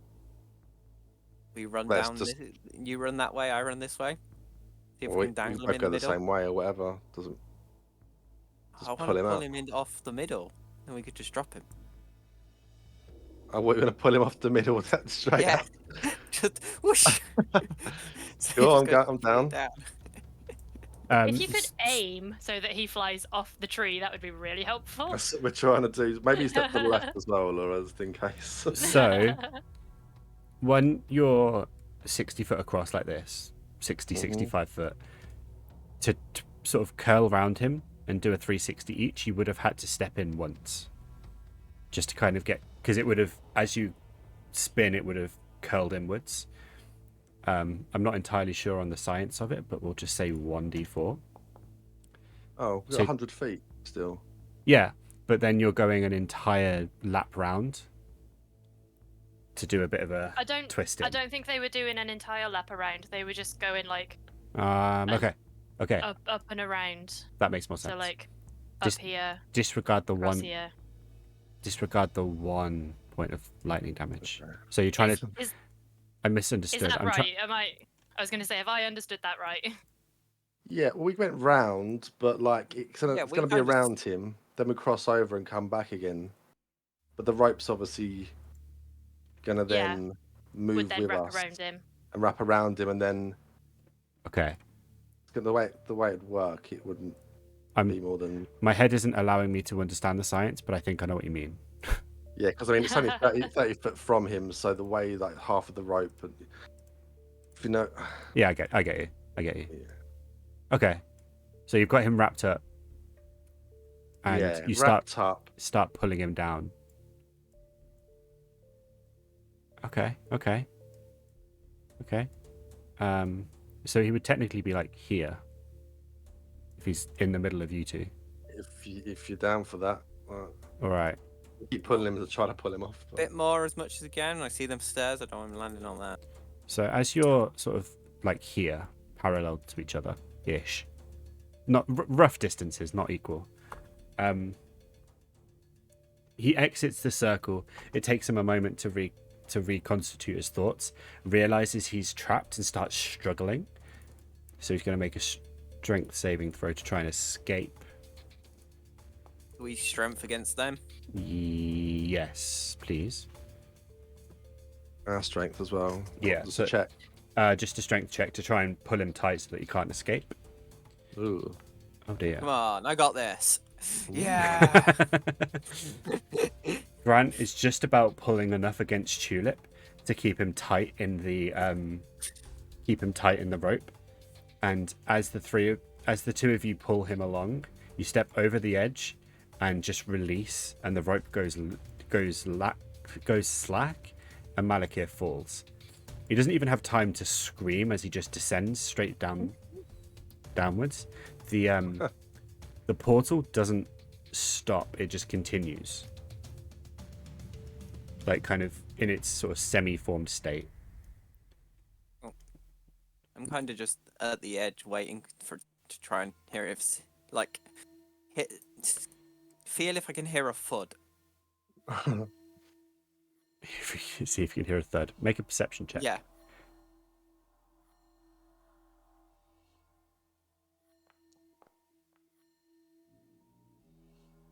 At this height, there's nothing. You don't hear him smash against any other branches or anything. Just nothing. Considering we've killed this guy multiple times, guys, he's probably not dead. I didn't hear a land. Yeah, I don't be that. Probably not. He was the easiest version of him that we've took out. Mm. So it hasn't stopped. Yeah, But does- I have nothing left to throw through the light. I lost my trident. Well, nearly lost it the last time I did that. You could throw the other half trident through, but I don't think that's a good idea. It doesn't have very good aerodynamic. It just drop. Maybe he's not dead yet because we're quite high up. Maybe it's just going to take ages for him to fall and then it will all stop. Well, if he's a weird slippery guy, so I assume he has something like what I can, where I can slow fall a bit. Maybe. Aqua. Any signs Not of anything? Aqua. Oh, Alura. Roll a Oh. perception check for me. Can I guidance it? No, you don't have time. Okay. Okay, good. You notice in time as a giant eagle starts swooping down in front of you. Make a dexterity saving throw with advantage, please. Dum, dum, dum, dum, dum. Jesus Oh, Christ. for fuck's sake. You are grabbed in the talons of this giant eagle Oh no! as it then flies off. This way. Beautiful. We see this. It flies up, I scream. It flies up about 30 feet before just letting you go. Beautiful. Cast Blowfall on her, or does it only work on me? What's it say? Oh no, the monk one. Yeah. Yeah, I'm pretty sure Yeah, that's it's just only on you. me. Damn it. So that's... You take 8 points of bludgeoning damage as you are just deposited on the floor. As this giant eagle that is just covered in rot and fungal growths, just like you see you get a good view of it as you are just released, looking upwards. You don't even see the ground or the surface. Everybody, roll initiative, please, for the third time I today. just turned to Grant and I'm like, that might be Malachi. He might be able Yeah, to we turn did. into a bird like the Yeah. other guy. We know he's a druid. I just forgot about that myself. But It was a clever plan to start with. when he was there, I was like, you know what? Why don't I just try to hit him now? But then we. Oh, well. It's okay. It's okay. The giant eagle swings back and now comes in for the two of you. Tulip, make a dexterity saving throw for me. So what does my dexterity? What is this again? I can see it coming, so I get advantage, right? Is it just going for Tulip, or is it going Danger for Tulip and me? sense. It's just going for you. Yeah, you have advantage on dexterity saving throws against effects you can see. Does that count? I mean, yeah, this is going to be an effect. It's not necessarily a trap or a spell, but it is an effect. I think that's examples it gives, but Yeah. such as. I mean, you've got a bloody giant great eagle coming at you with talons open, trying to grab you. I mean, I think it's fair, I'm isn't pretty sure you're aware of it. it? Saving throw. Okay, nice. You manage to dive out of the way, and it swoops past, and ends up here, and it does the sort of thing. It does a thing where it stops with a wing, and it just flaps its wing against the rising tree branch, and turns to swoop back. But by that point, it's your turn. Okay. So we've got 2 rages left, so we might as well do it. It's the scary bird. Scary bird. Ah! I'm just gonna run it and just I'm going. Might as well go nuts, mightn't we? Go wild. Go Go wild. reckless. Please crit. Ooh, that's terrible. That Or is it? just misses. Oh. Just misses by 1. I'm thinking it wouldn't have much actually, giant eagle, but I Yeah, can't remember. I mean, it's a nice big target. Yeah. Don't you have extra attack? No, you're only level 4. No. Feels bad, man. Feels bad. It is indeed. Grant. Okay. Let's see what actually I can do. What can you do? Not much unless he's on the ground, and I don't know how low He's within swings. reach. He's currently perched against the branch, preparing to take off again back in your direction. Ooh, okay then. In that case, I will. I'll go up. How many key points have I got left? I gotta make sure. Beat it down. Yeah. Oh, apparently short rest restores them. It does. Or. Oh, I'm gonna run up to the big bird and punch it right in its stomach. Ooh. Go for it. That hits. 24 hits, definitely. 6 points. Nice. Yeah. That's the wrong button. Okay. Any more? Any Yep, more for any more? My second flurry blow. 17 also 17. hits. Nice. 8 more. Nice. You also have your main And attack. then, yeah, I will. I'm just gonna punch it again. Why not, Screw it. right? I'm gonna hands wild. 14 14. hits. Yeah. 8 more. Hell yeah. Every time I punch it, I'm grabbing handfuls of feathers, and ripping them out. Just like tearing and ripping at it, while also impacting into its gut. Alura, you are prone on your back, winded. I do have a question as well. Is that circle thing still up? The circle thing currently doesn't appear to be. Okay, so I don't take any lightning damage from hitting the floor. Doesn't seem to be. Okay, phew. She stands up, takes the first step, lightning damage. Yeah. Okay, yeah, I Josh will said stand it, not up. me. But there's not really a lot I could do, so I'm probably just going to try and move closer to the others, Mm-hmm. so that I'm not by myself. So 30. You know what? Screw it. I'll action dash. You only have- Oh, 50 feet. I forgot. and because you stood up. Oh, that's my action. Okay, so 25 is No, that one. standing up uses half your movement. Oh, so I can move like here. You can move there, and then you've got 25 feet. Okay. Action. So I move there. And Then- then to there. Okay. Thank you. And That's that'll be it. okay. The giant eagle is now a little bit stuck, and as such is going to beacon talons. One beak I point at Tulip. It was him. against Tulip. 20? Yes, yes, yes. Yes, yes, yes. Can't believe that worked. 9 points of piercing damage. And then it's going to use its talons on Grant. 13. Yeah. Yeah, You squish ya. that is 13 points of slashing damage. Oh. Fuck. Okay. Chop off talons his are nasty. feet. Yeah. Sorry about that. I'm not sorry. I'm not sorry at all. Alright. It's then going to actually... He's actually then going to come out of his wild shape.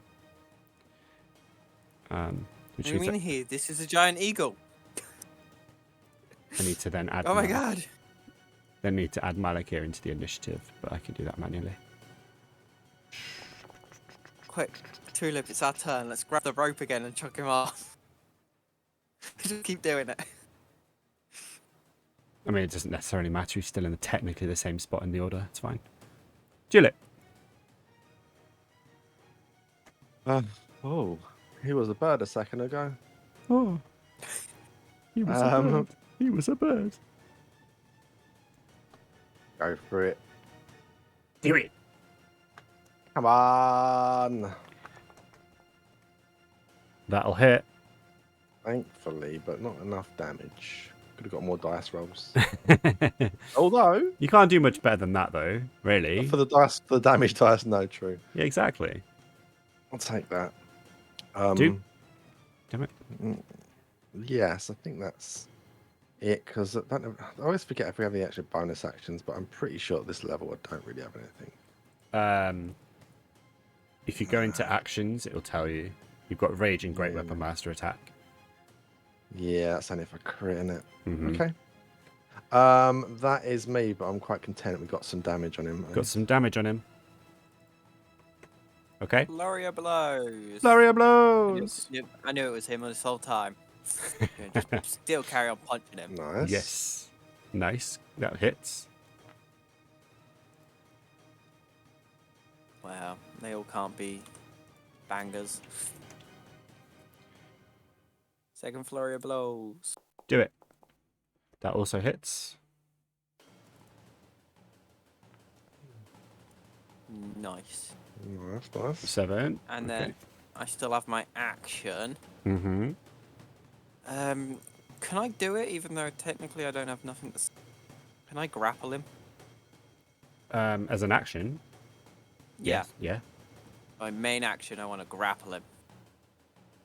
Okay. Or try to. Go for it. Roll a strength check for me. Fuck! You might not be strong. Yeah. I always win the strengths. That is the luckiest thing I've seen in this entire campaign.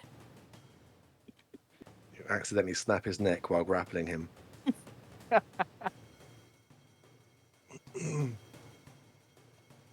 Great. Love that. Yeah, I have now grappled him. He is grappled. Is there a grapple? There it is. Yeah, there is. And that is the end of my turn. All right, As I Alura. grab him, I'm just going to shout, guys, I've got hold of him. Beat him up. Well, he gets the punish and dexterity saves now, doesn't he? Yeah. So I'm going to shuffle over to here, and I'm going to Sacred Flame. Actually, no, that's Necromancer. Yeah, I'm going to Sacred Flame on him. Okay. So, come on. There we go. Okay. Rolls with not a disadvantage or advantage because you've used it on him so many times. So that's a success. Okay. No He has problem. adapted. He knows what's coming. Yep. Yeah, that's going to be it for me. I'm just going to stay here. Okay. Okie dokie. Right, well, you see, yeah,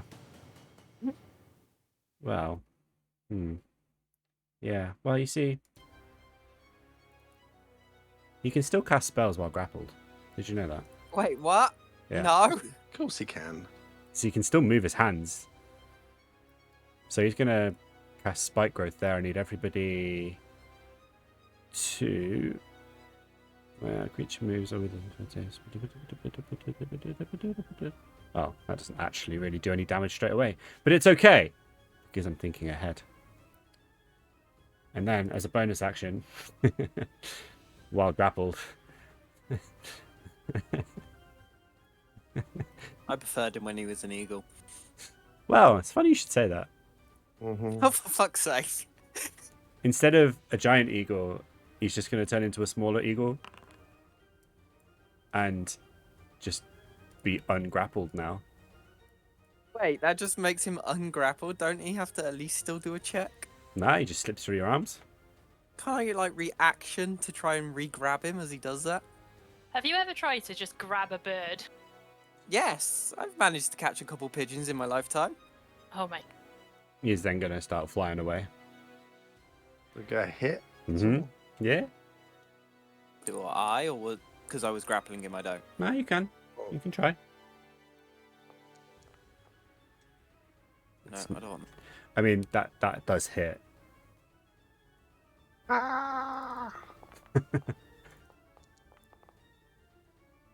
Okay.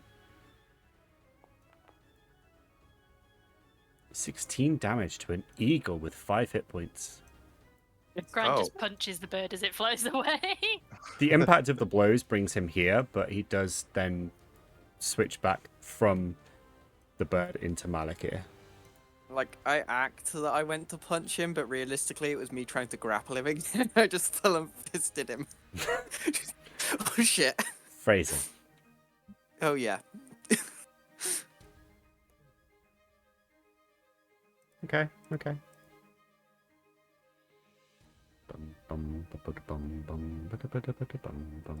Tulip.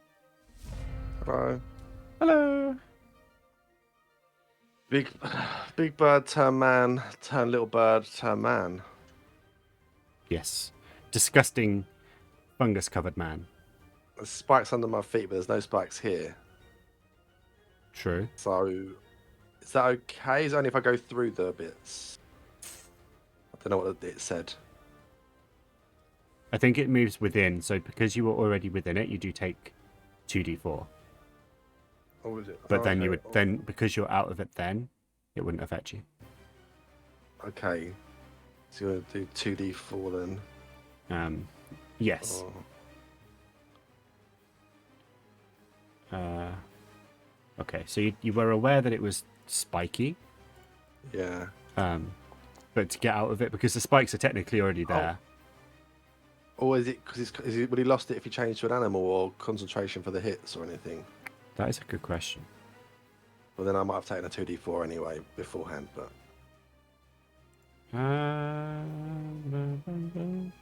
Wild shape isn't Here's concentration. You can't cast spells in your ability. Transforming doesn't break your concentration on a spell you've already cast, however, or prevent you from taking actions that are part of a spell, such as Call Lightning.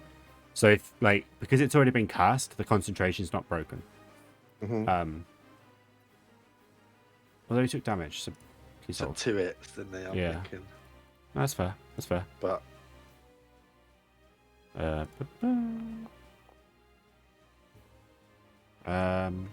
what did you do? You did 12, maybe? you did 11, and then I did 5. he did 5, so 13 plus, and then for the second hit, where did that go?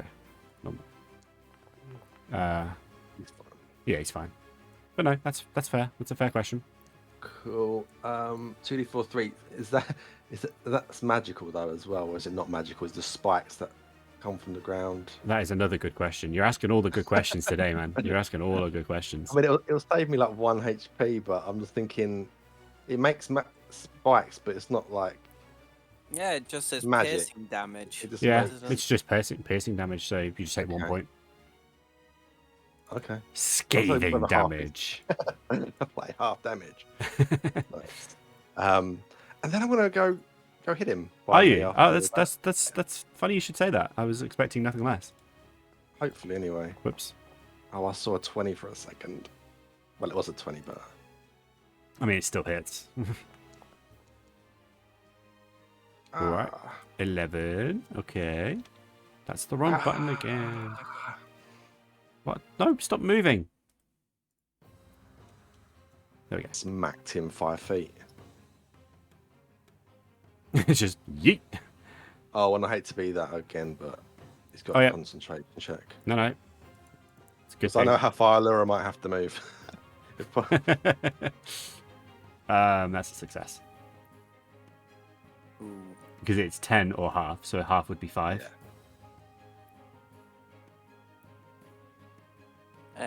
Okay, I'll step 1 out. Okay. Sit there. You take 5 points of piercing damage. Can I retcon that? Hi, Dad. Oh no! I didn't realise I was that low. Oh, That's just spikes, little spiky plants. Oh well. I'm not wearing any shoes. It hurts my feet. it's like standing on a field of D4s. Yeah. Oh, Grant. You could have jumped. I don't know. Well, Yeah, I you did could've look at taken all my 2d4. things, but nothing would allow me to got off. You would have without- taken the 2d4 if you moved anyway, I guess. That's what I mean. So there was nothing that I could have done to prevented it. All right, well, good job, Grant. I just forgot my life points and thought I had more. Alura. Yes. Uh-huh. I have an option on my character sheet that says harness divine power. What does that? Because I can't attribute it to any of the creatures. It's a fantastic question. You're all smacking me with great questions today, except for perhaps Grant, who is just, Getting smacked. yeah. Bum,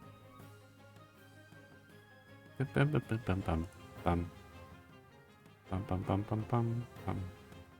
I just don't know where it's come from or what it does. Bum, bum, bum, bum, bum. Bum, bum, bum, bum, bum. No, I've got no idea. Okay. I'm gonna try Uh, Google it. I'm looking on your D&D Beyond character sheet and it's not even telling me.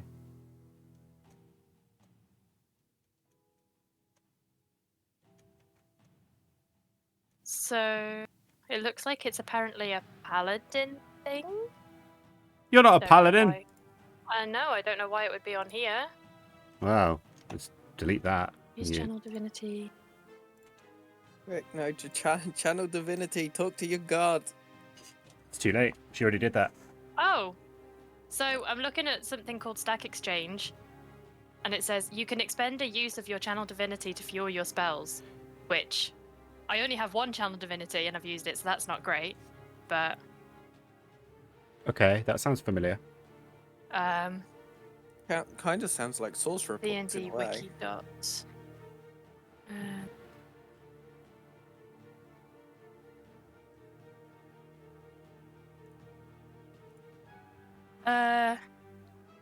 Yeah, so as a bonus action, you touch your holy symbol, utter a prayer, and regain 1 expended spell slot, the level of which can be no higher than half of your proficiency rounded up. So... 1. Yeah, there's a little bit extra, but that's not relevant. So yeah, I can't use it, but it's there. That's okay, because I already deleted it out of shame. That's fine. But for future games, you know it's there. I know it's there. I think it's an optional thing as well, which is why I haven't before. Oh, maybe. But that's fine. If I choose to stay exactly where I am, Uh-huh. do I take any damage from spike growth? Nope. Okay, I'm staying where I am, and I'm just going to try and blame this guy again.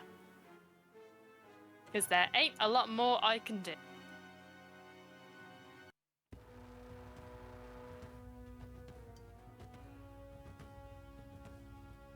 Okay. Sacred Flame? Yes, please. That's a success. Gosh, darn it. Darn it. Oh my Okay, god. that's me. Alright. It is now Malakir, the Decaymancer's turn. Malakir, the Decaymancer, is going to do something really cool and do it well. Revive Grant for some weird reason. How nice of him. No, Damn it. not that. Can't do that. Can't do that. Can't do that. Can't do that. Okay. Oh.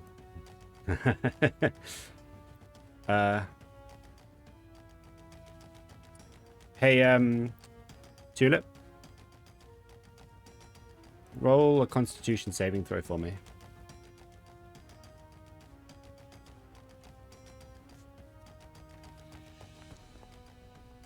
Nice. Good job. Never mind. Malakir the Decaymancer with Sorry, very... weird. That's okay. Like, oh, wicked. Malakir the Decaymancer, in that case, is then going to... What is he going to do? What is he going to do? Run through his spikes until he dies. I don't think that's what he's going to do, personally. I think what he's actually going to do is... he's going to run full force at you, Tulip, Okay. and try and kind of use his momentum and a kind of half shove to push you into the spikes. It's not going to work because you're raging and strength saving throws are a advantage for you, but he's going to try it anyway. Oh, he gets an 18. Nice. Yeah, of course. It's actually a 20, but you know. Oh, yeah. Oh, Oh, I was on 19 for a second. that's unfortunate. Through sheer dumb luck and possibly a little bit of just more luck, he does push you back. Just by taking you by surprise, so you take 3 points of piercing damage. And then you can see it in his eyes. It's like immediate regret.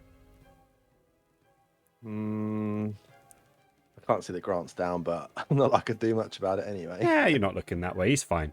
He's used to this at I this just got point. pushed by this little man. You did. This puny little rotten man. Ah.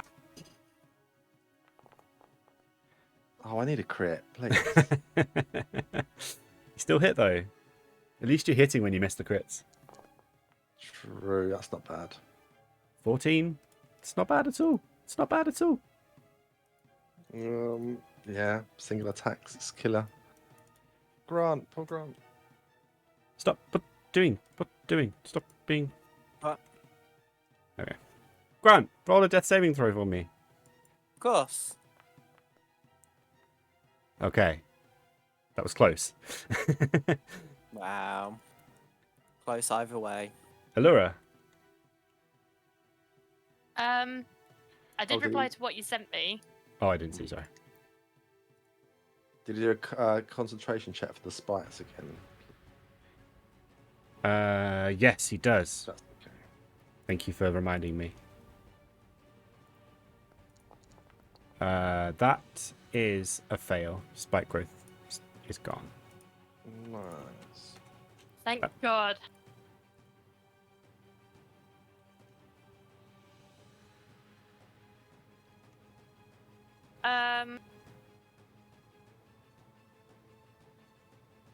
I'm gonna wait for you to type before I make a decision.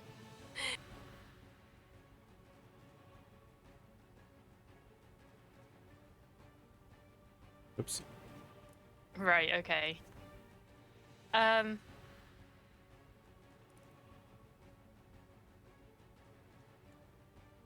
Okay. I'm gonna leave Gramp. Am I? Yeah, I'm gonna leave Gramp now. I'm gonna try Toll the Dead. I'm still skeptical as to whether it's gonna work or not, but I'll do it. 6. Alright. Told the dead. Toll the Dead. It's a great spell. God damn it. He's a druid. I forgot that was wisdom, to be fair. No, I don't. I don't feel that comfortable being there, so I'm just gonna move a little bit closer over here, Okay. and that'll be my turn. Okay. It's now Malakir, the Decay Mancer's turn. Again. This time, he's going to do things a little bit differently. He's going to face you down. He is going to kind of hold his hand out to his side, and from his hand is going to this kind of longish staff seems to appear, and this is where I find out. Yeah, of course. Why would I give it to him? Turns out I'm unprepared for this moment. He left it at home. He's left it at home. Now, why can't I find what I'm looking for? Of course, there it is. Right. Bum bum bum bum bum bum bum bum bum bum bum bum bum bum. There we go. So he holds his hand out, and a quarterstaff just kind of builds itself out of decaying fungus-ridden wood. And then, again, because for some reason I'm not prepared for this. Thank you. Bonus action. Didn't give it to him. Bonus action. Where is it? There it is. Shillelagh. Oh, wow. There we go. It's almost like I know what I'm doing, really. Let's forget this move. Quarterstaff powered by Shillelagh. Attack on Tulip. Bunk. Never mind. Thank Booch. Tulip, Hello. you get to make a retaliatory strike. Oh, is he overextend trying to hit me? Yep. He's off balance. His quarterstaff falls too far down his hands, and it sort of the balance falls out of place. And with a 16, you hit. Nice. And with a 15 points of slashing damage, you slice through the shillelagh quarterstaff, that just snaps into two pieces and then just disapparates into the air, and you break through and just slice down through Malakir the Decaymancer's face. And I pressed the wrong button. He falls in front of you, and you can kind of hear him spluttering something about needing to complete for the Queen. I Complete the stamp on ritual. him when it's halfway through that conversation because I'm still raging.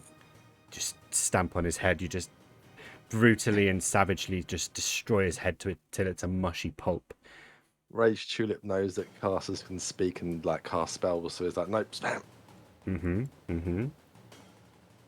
As you stamp on his head, you don't notice, but Alura does. I was about to say Grant does too, but Grant's currently indisposed.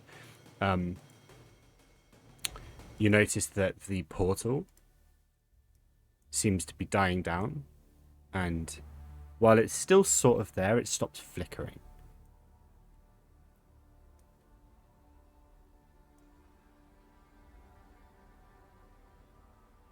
Rage Tulip isn't going to be paying attention to Grant, but He needs to defend. Needs to look after himself.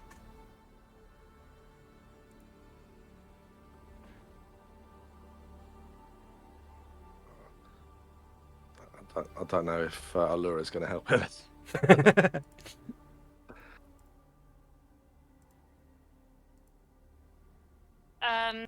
Is that combat over or Yeah, Malak Oh. appears to be dead. appears to be? That's Okay, his yeah. face into the floor. I'm gonna go over and stabilize Grant. I don't have anything like heal him with. Okay. You don't need to roll a medicine check. You're proficient enough to the point where you can stabilize him with enough time. Was it Grant's turn next in the combat? I can't remember. After Tulip, Yes, yes. after Yeah, me. it would have Okay. been, yeah. So just roll one more death save for me. Yeah, you're fine. For that one, die. Oh wow. Alura kneels down to your side just as you expire. No, you survive. You're stabilized, not conscious, but you are alive. Oh, I'm still conscious, yeah. They get to have fun to drag my body out there. Mm-hmm. Malakir's body is just lying there, its head just like a pulp on the floor. Its body still slightly twitching, but other than that, motionless. Turn round, I'm out of my rage. Oh, Grant's down again. Should we? Amazing. Should we search him and then burn him? But I don't know if we should burn him on a tree. Who, Grant? We'll bury him later on. Okay. About to say, from beyond the grave. That didn't sound like what you were talking about. I was talking to So- Alura. Sorry, just to clarify, the portal's still there, but it's gone dim. Yeah, it doesn't seem to be active anymore. Okay.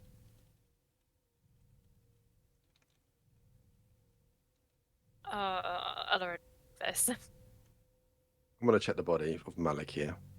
Okay. You can see as the body is now just lying there, headless essentially. A lot of the fungus that was inhabiting it before this seems to have died down slightly and is now just kind of rotting into the tree, leaving the emaciated remains of some kind of humanoid, potentially human, maybe half-elf figure. Looking through the body, you can see one javelin that's basically been concealed up until now by all of the fungus growth. So it's basically, the shaft is basically rotted. And same with the shield. There's always been a shield, like a small buckler attached to his arm, his left forearm, which at this point, now that the fungus has rotted away, also seems to have rotted away quite distinctly. Other than that, there just appears to be on his back as well an adventurer's backpack with a few typical items that you would expect to find, but nothing particularly massive. He's got torches in there though. Maybe. He does. I'm gonna steal his 8 torches if there's still 8 left in there. There are 10. I'll take all 10. You have. God, he's one-upping us. I will take all his torches and then turn to Lura and be like, I don't like the idea of this thing rotting on this clean tree. Should I throw him off the side? That might be an idea. I throw him off the side. All right. His body just sort of, what's left of it, just rolls off the side and falls. Well, that's that then. Clap my hands together. And then maybe just walks over to the side and looks around, and I'm going to get my flute out and play a Okay. victory song. Okay. Roll a performance check for me with advantage because you've got the adrenaline of victory running through you. Performance. Oh, that is not good, but advantage. Ooh. Nice. With a 17, you manage to you start playing a very clean and jaunty tune. One that you've heard people in the past play, and to be honest, nobody's ever played it better. You are absolutely smashing it. Your exceptional talent for musical composition allows you to add the occasional flourish here or there. And when I say flourish, you add like an extra half note after a little bit of a exciting line to give it that extra bit of kick. You know, musical genius in the making here. The scald. Exactly. Scald. And yeah, Alura. Tulip's actually playing some decent songs and playing them well. Grant. Alura's going to kind of like clap along a little bit as well. Grant, the inspirational musical playing that Tulip is doing just fills your body. And Tulip, the flowers that you have in your pocket that have been planted in the soil that made you feel warm when you collected them emanate out and start releasing spores of their own, and they just kind of start spreading exponentially. Some of them land on the unconscious body of Grant, and the rest just keep expanding out beyond the tree, beyond where you can even see. Grant, you regain 1 hit point and are now conscious. And Tulip, instead of 20 odd different coloured flowers, you now have one fairly big flower, the size of a fairly average sunflower, that is just multicoloured. And the petals appear to be changing colour, much like the world tree does. I run to Lura and be like, look. This is. I knew I had some magic in me. You've done really well, Tulip. Look, Grant looks a bit better. Well, whatever you're doing, it's better than the awful buzz I had earlier, and you seem to have saved me. So thank you, Tulip. We're a team, I guess we are now. but we need to get you a new trident. I know a guy. Okay. Weirdly just deals in tridents. Its name's Poseidon. No.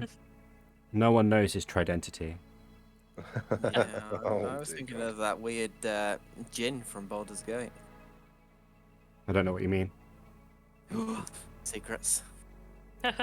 Spoilers. As you depart the world tree, you manage to find your way down. The elevation device just needed a sort of needed for you to wait for it at the top of the shaft, and it rises up. It's possible, Tulip, that it might have caught you on the way down, but don't want to take the risk. As you get to the bottom and you come out into the the base of the tree towards what is essentially the moat, you can see beyond the moat that the ground beyond is already starting to be cleared of the lasagna fungus. The spores that released from your flowers that conglomerated into one big flower with the multicolored petals appear to be spreading, and as they spread, they are reducing the effect of the fungus, and if not killing it off entirely, at least pushing it back to a manageable level.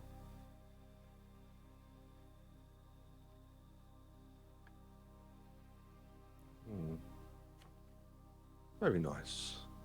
We've done well. It looks like he's actually gone. Yeah. I thought he was coming back. He was a tricky one, that's for sure.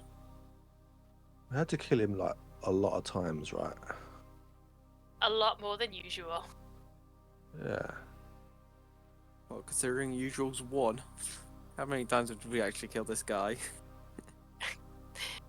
Too many. Are we gonna go back, or should we have a rest here and wait for Simon, Steve, Owen. Owen? I actually remembered.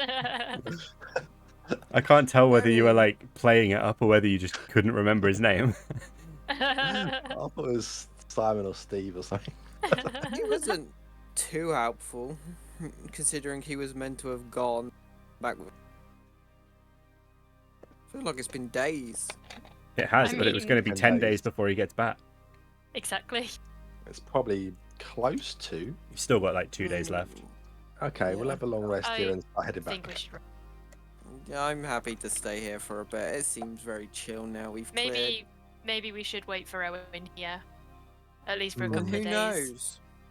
Maybe Nismo may turn up. Who knows?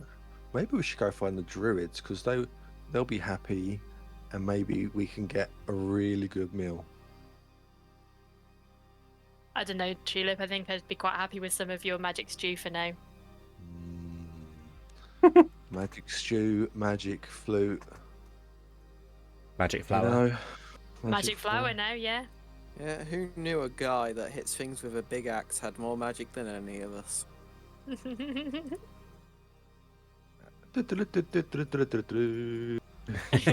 walks over. So the three of you settle down at the World Tree, just relaxing, allowing yourselves to unwind. It becomes quite apparent that after a few hours of hanging around here in an unpressured, easygoing environment, that actually, Alura, your connection to your magic and to your divinity is actually increased quite exponentially. Ooh, very nice. And the three of you combined find yourselves barely needing any food at all. Like, just nibbles of your rations are enough to sustain you for days.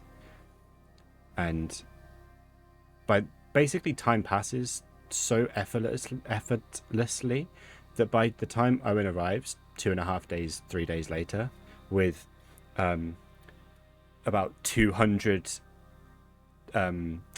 soldiers behind him, his carriage is just like laden down with different types of weapons, and they all seem ready for some kind of war. He seems a little bit disappointed to see the three of you just kind of chilled out, relaxed, and maxing all cool and shooting some beatball outside the school.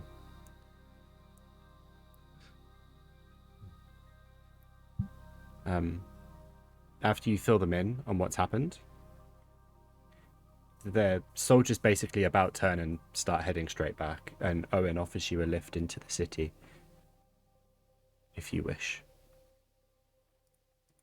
I think I've had enough adventure for a little bit. For a few has, days. Yeah. has the fungus all gone? The fungus has basically all cleared up. There are little bits here or there where you just kind of need to dispose of them with fire, but in controlled manners where you know, if you don't set the rest of the forest on fire, then it's fine. You know, I think that'll do. we're not talking about 20 feet of lasagna fungus anymore. It's literally just like small patches that have kind of melted into like essentially puddles anyway. So it's no big deal now. I think we can take a lift. Yeah. Let's Okay. finally rest at the destination that we were going to. Actually, I can't even remember. It was so long ago. A lot's happened in the last few days. We don't need to know where we're going. Owen's got it. Let's have a rest. Oh, we don't need a rest. Been resting for 2 days. We'll just, Continue resting. I'll Okay. play some music. We'll have a nice journey back. Okay. Grant turns to Tulip as if he's going to tell him off for the music, but then goes, "That'll do, little pig. That'll do." Wow. That is a niche reference. It come to me. I was like, I have to do it. That'll do, pig. I'm an orc. Half orc. That's racist. But yeah, that'll end the campaign there, I think. GG's. Good job, guys. You didn't die Woo! somehow. I tried. Multiple times. Multiple times. I had amazing teammates. That's why. Honestly, that was so fun. That was such a good campaign. Yeah, It was. I'm glad you enjoyed it. I had a good time. No, Good one. thank you for DMing. Yeah, alright. thank you. Very much. It's Chloe's turn next. No. It's Josh's turn next. Remember last time you told me that was happening? Still not happening. Fine, I'll do it.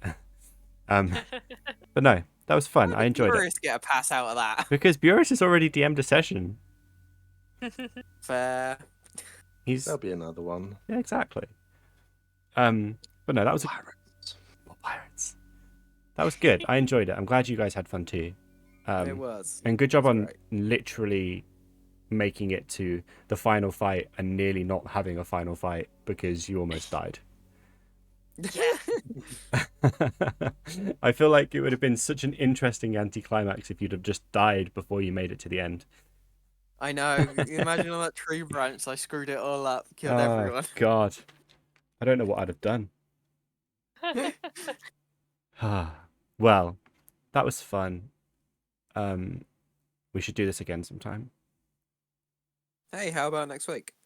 You know what? That sounds like a fantastic idea.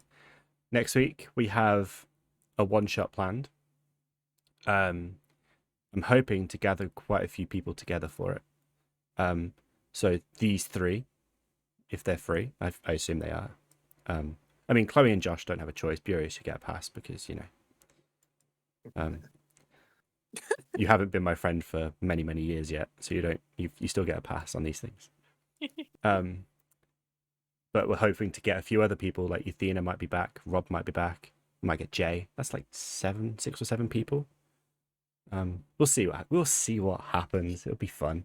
Then the week after that, there'll be a Verdamont Chronicles game, but not the Verdamont Chronicles game you're thinking of. It'll be Ooh. the Whispers of the Crown Verdamont game, the one that started and then disappeared. Run by me, obviously. I always run the games these days. But we'll see how that goes. This Thursday, mustn't forget, is the other Verdamont game, the Great Game. Also run by me. Chloe will be there. Jay will be there. Monk had better be there. So yeah, lots of D&D in the pipeline. Much less exciting.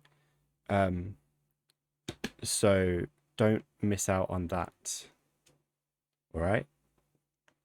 By the way, just to clarify, we've Mhm. leveled up, right? Yeah, you've all leveled up. You're level 5. Woohoo! Oh, extra attack. Yes. You get extra attacks just in time for something. Oh, I've been waiting to say that all straight. Yep. But no, there's lots of different D&D projects in the pipeline. It's just a case of finding the time, players, and time. But we'll see how this goes. I'm going to be a hippo with a gun. Maybe we'll see.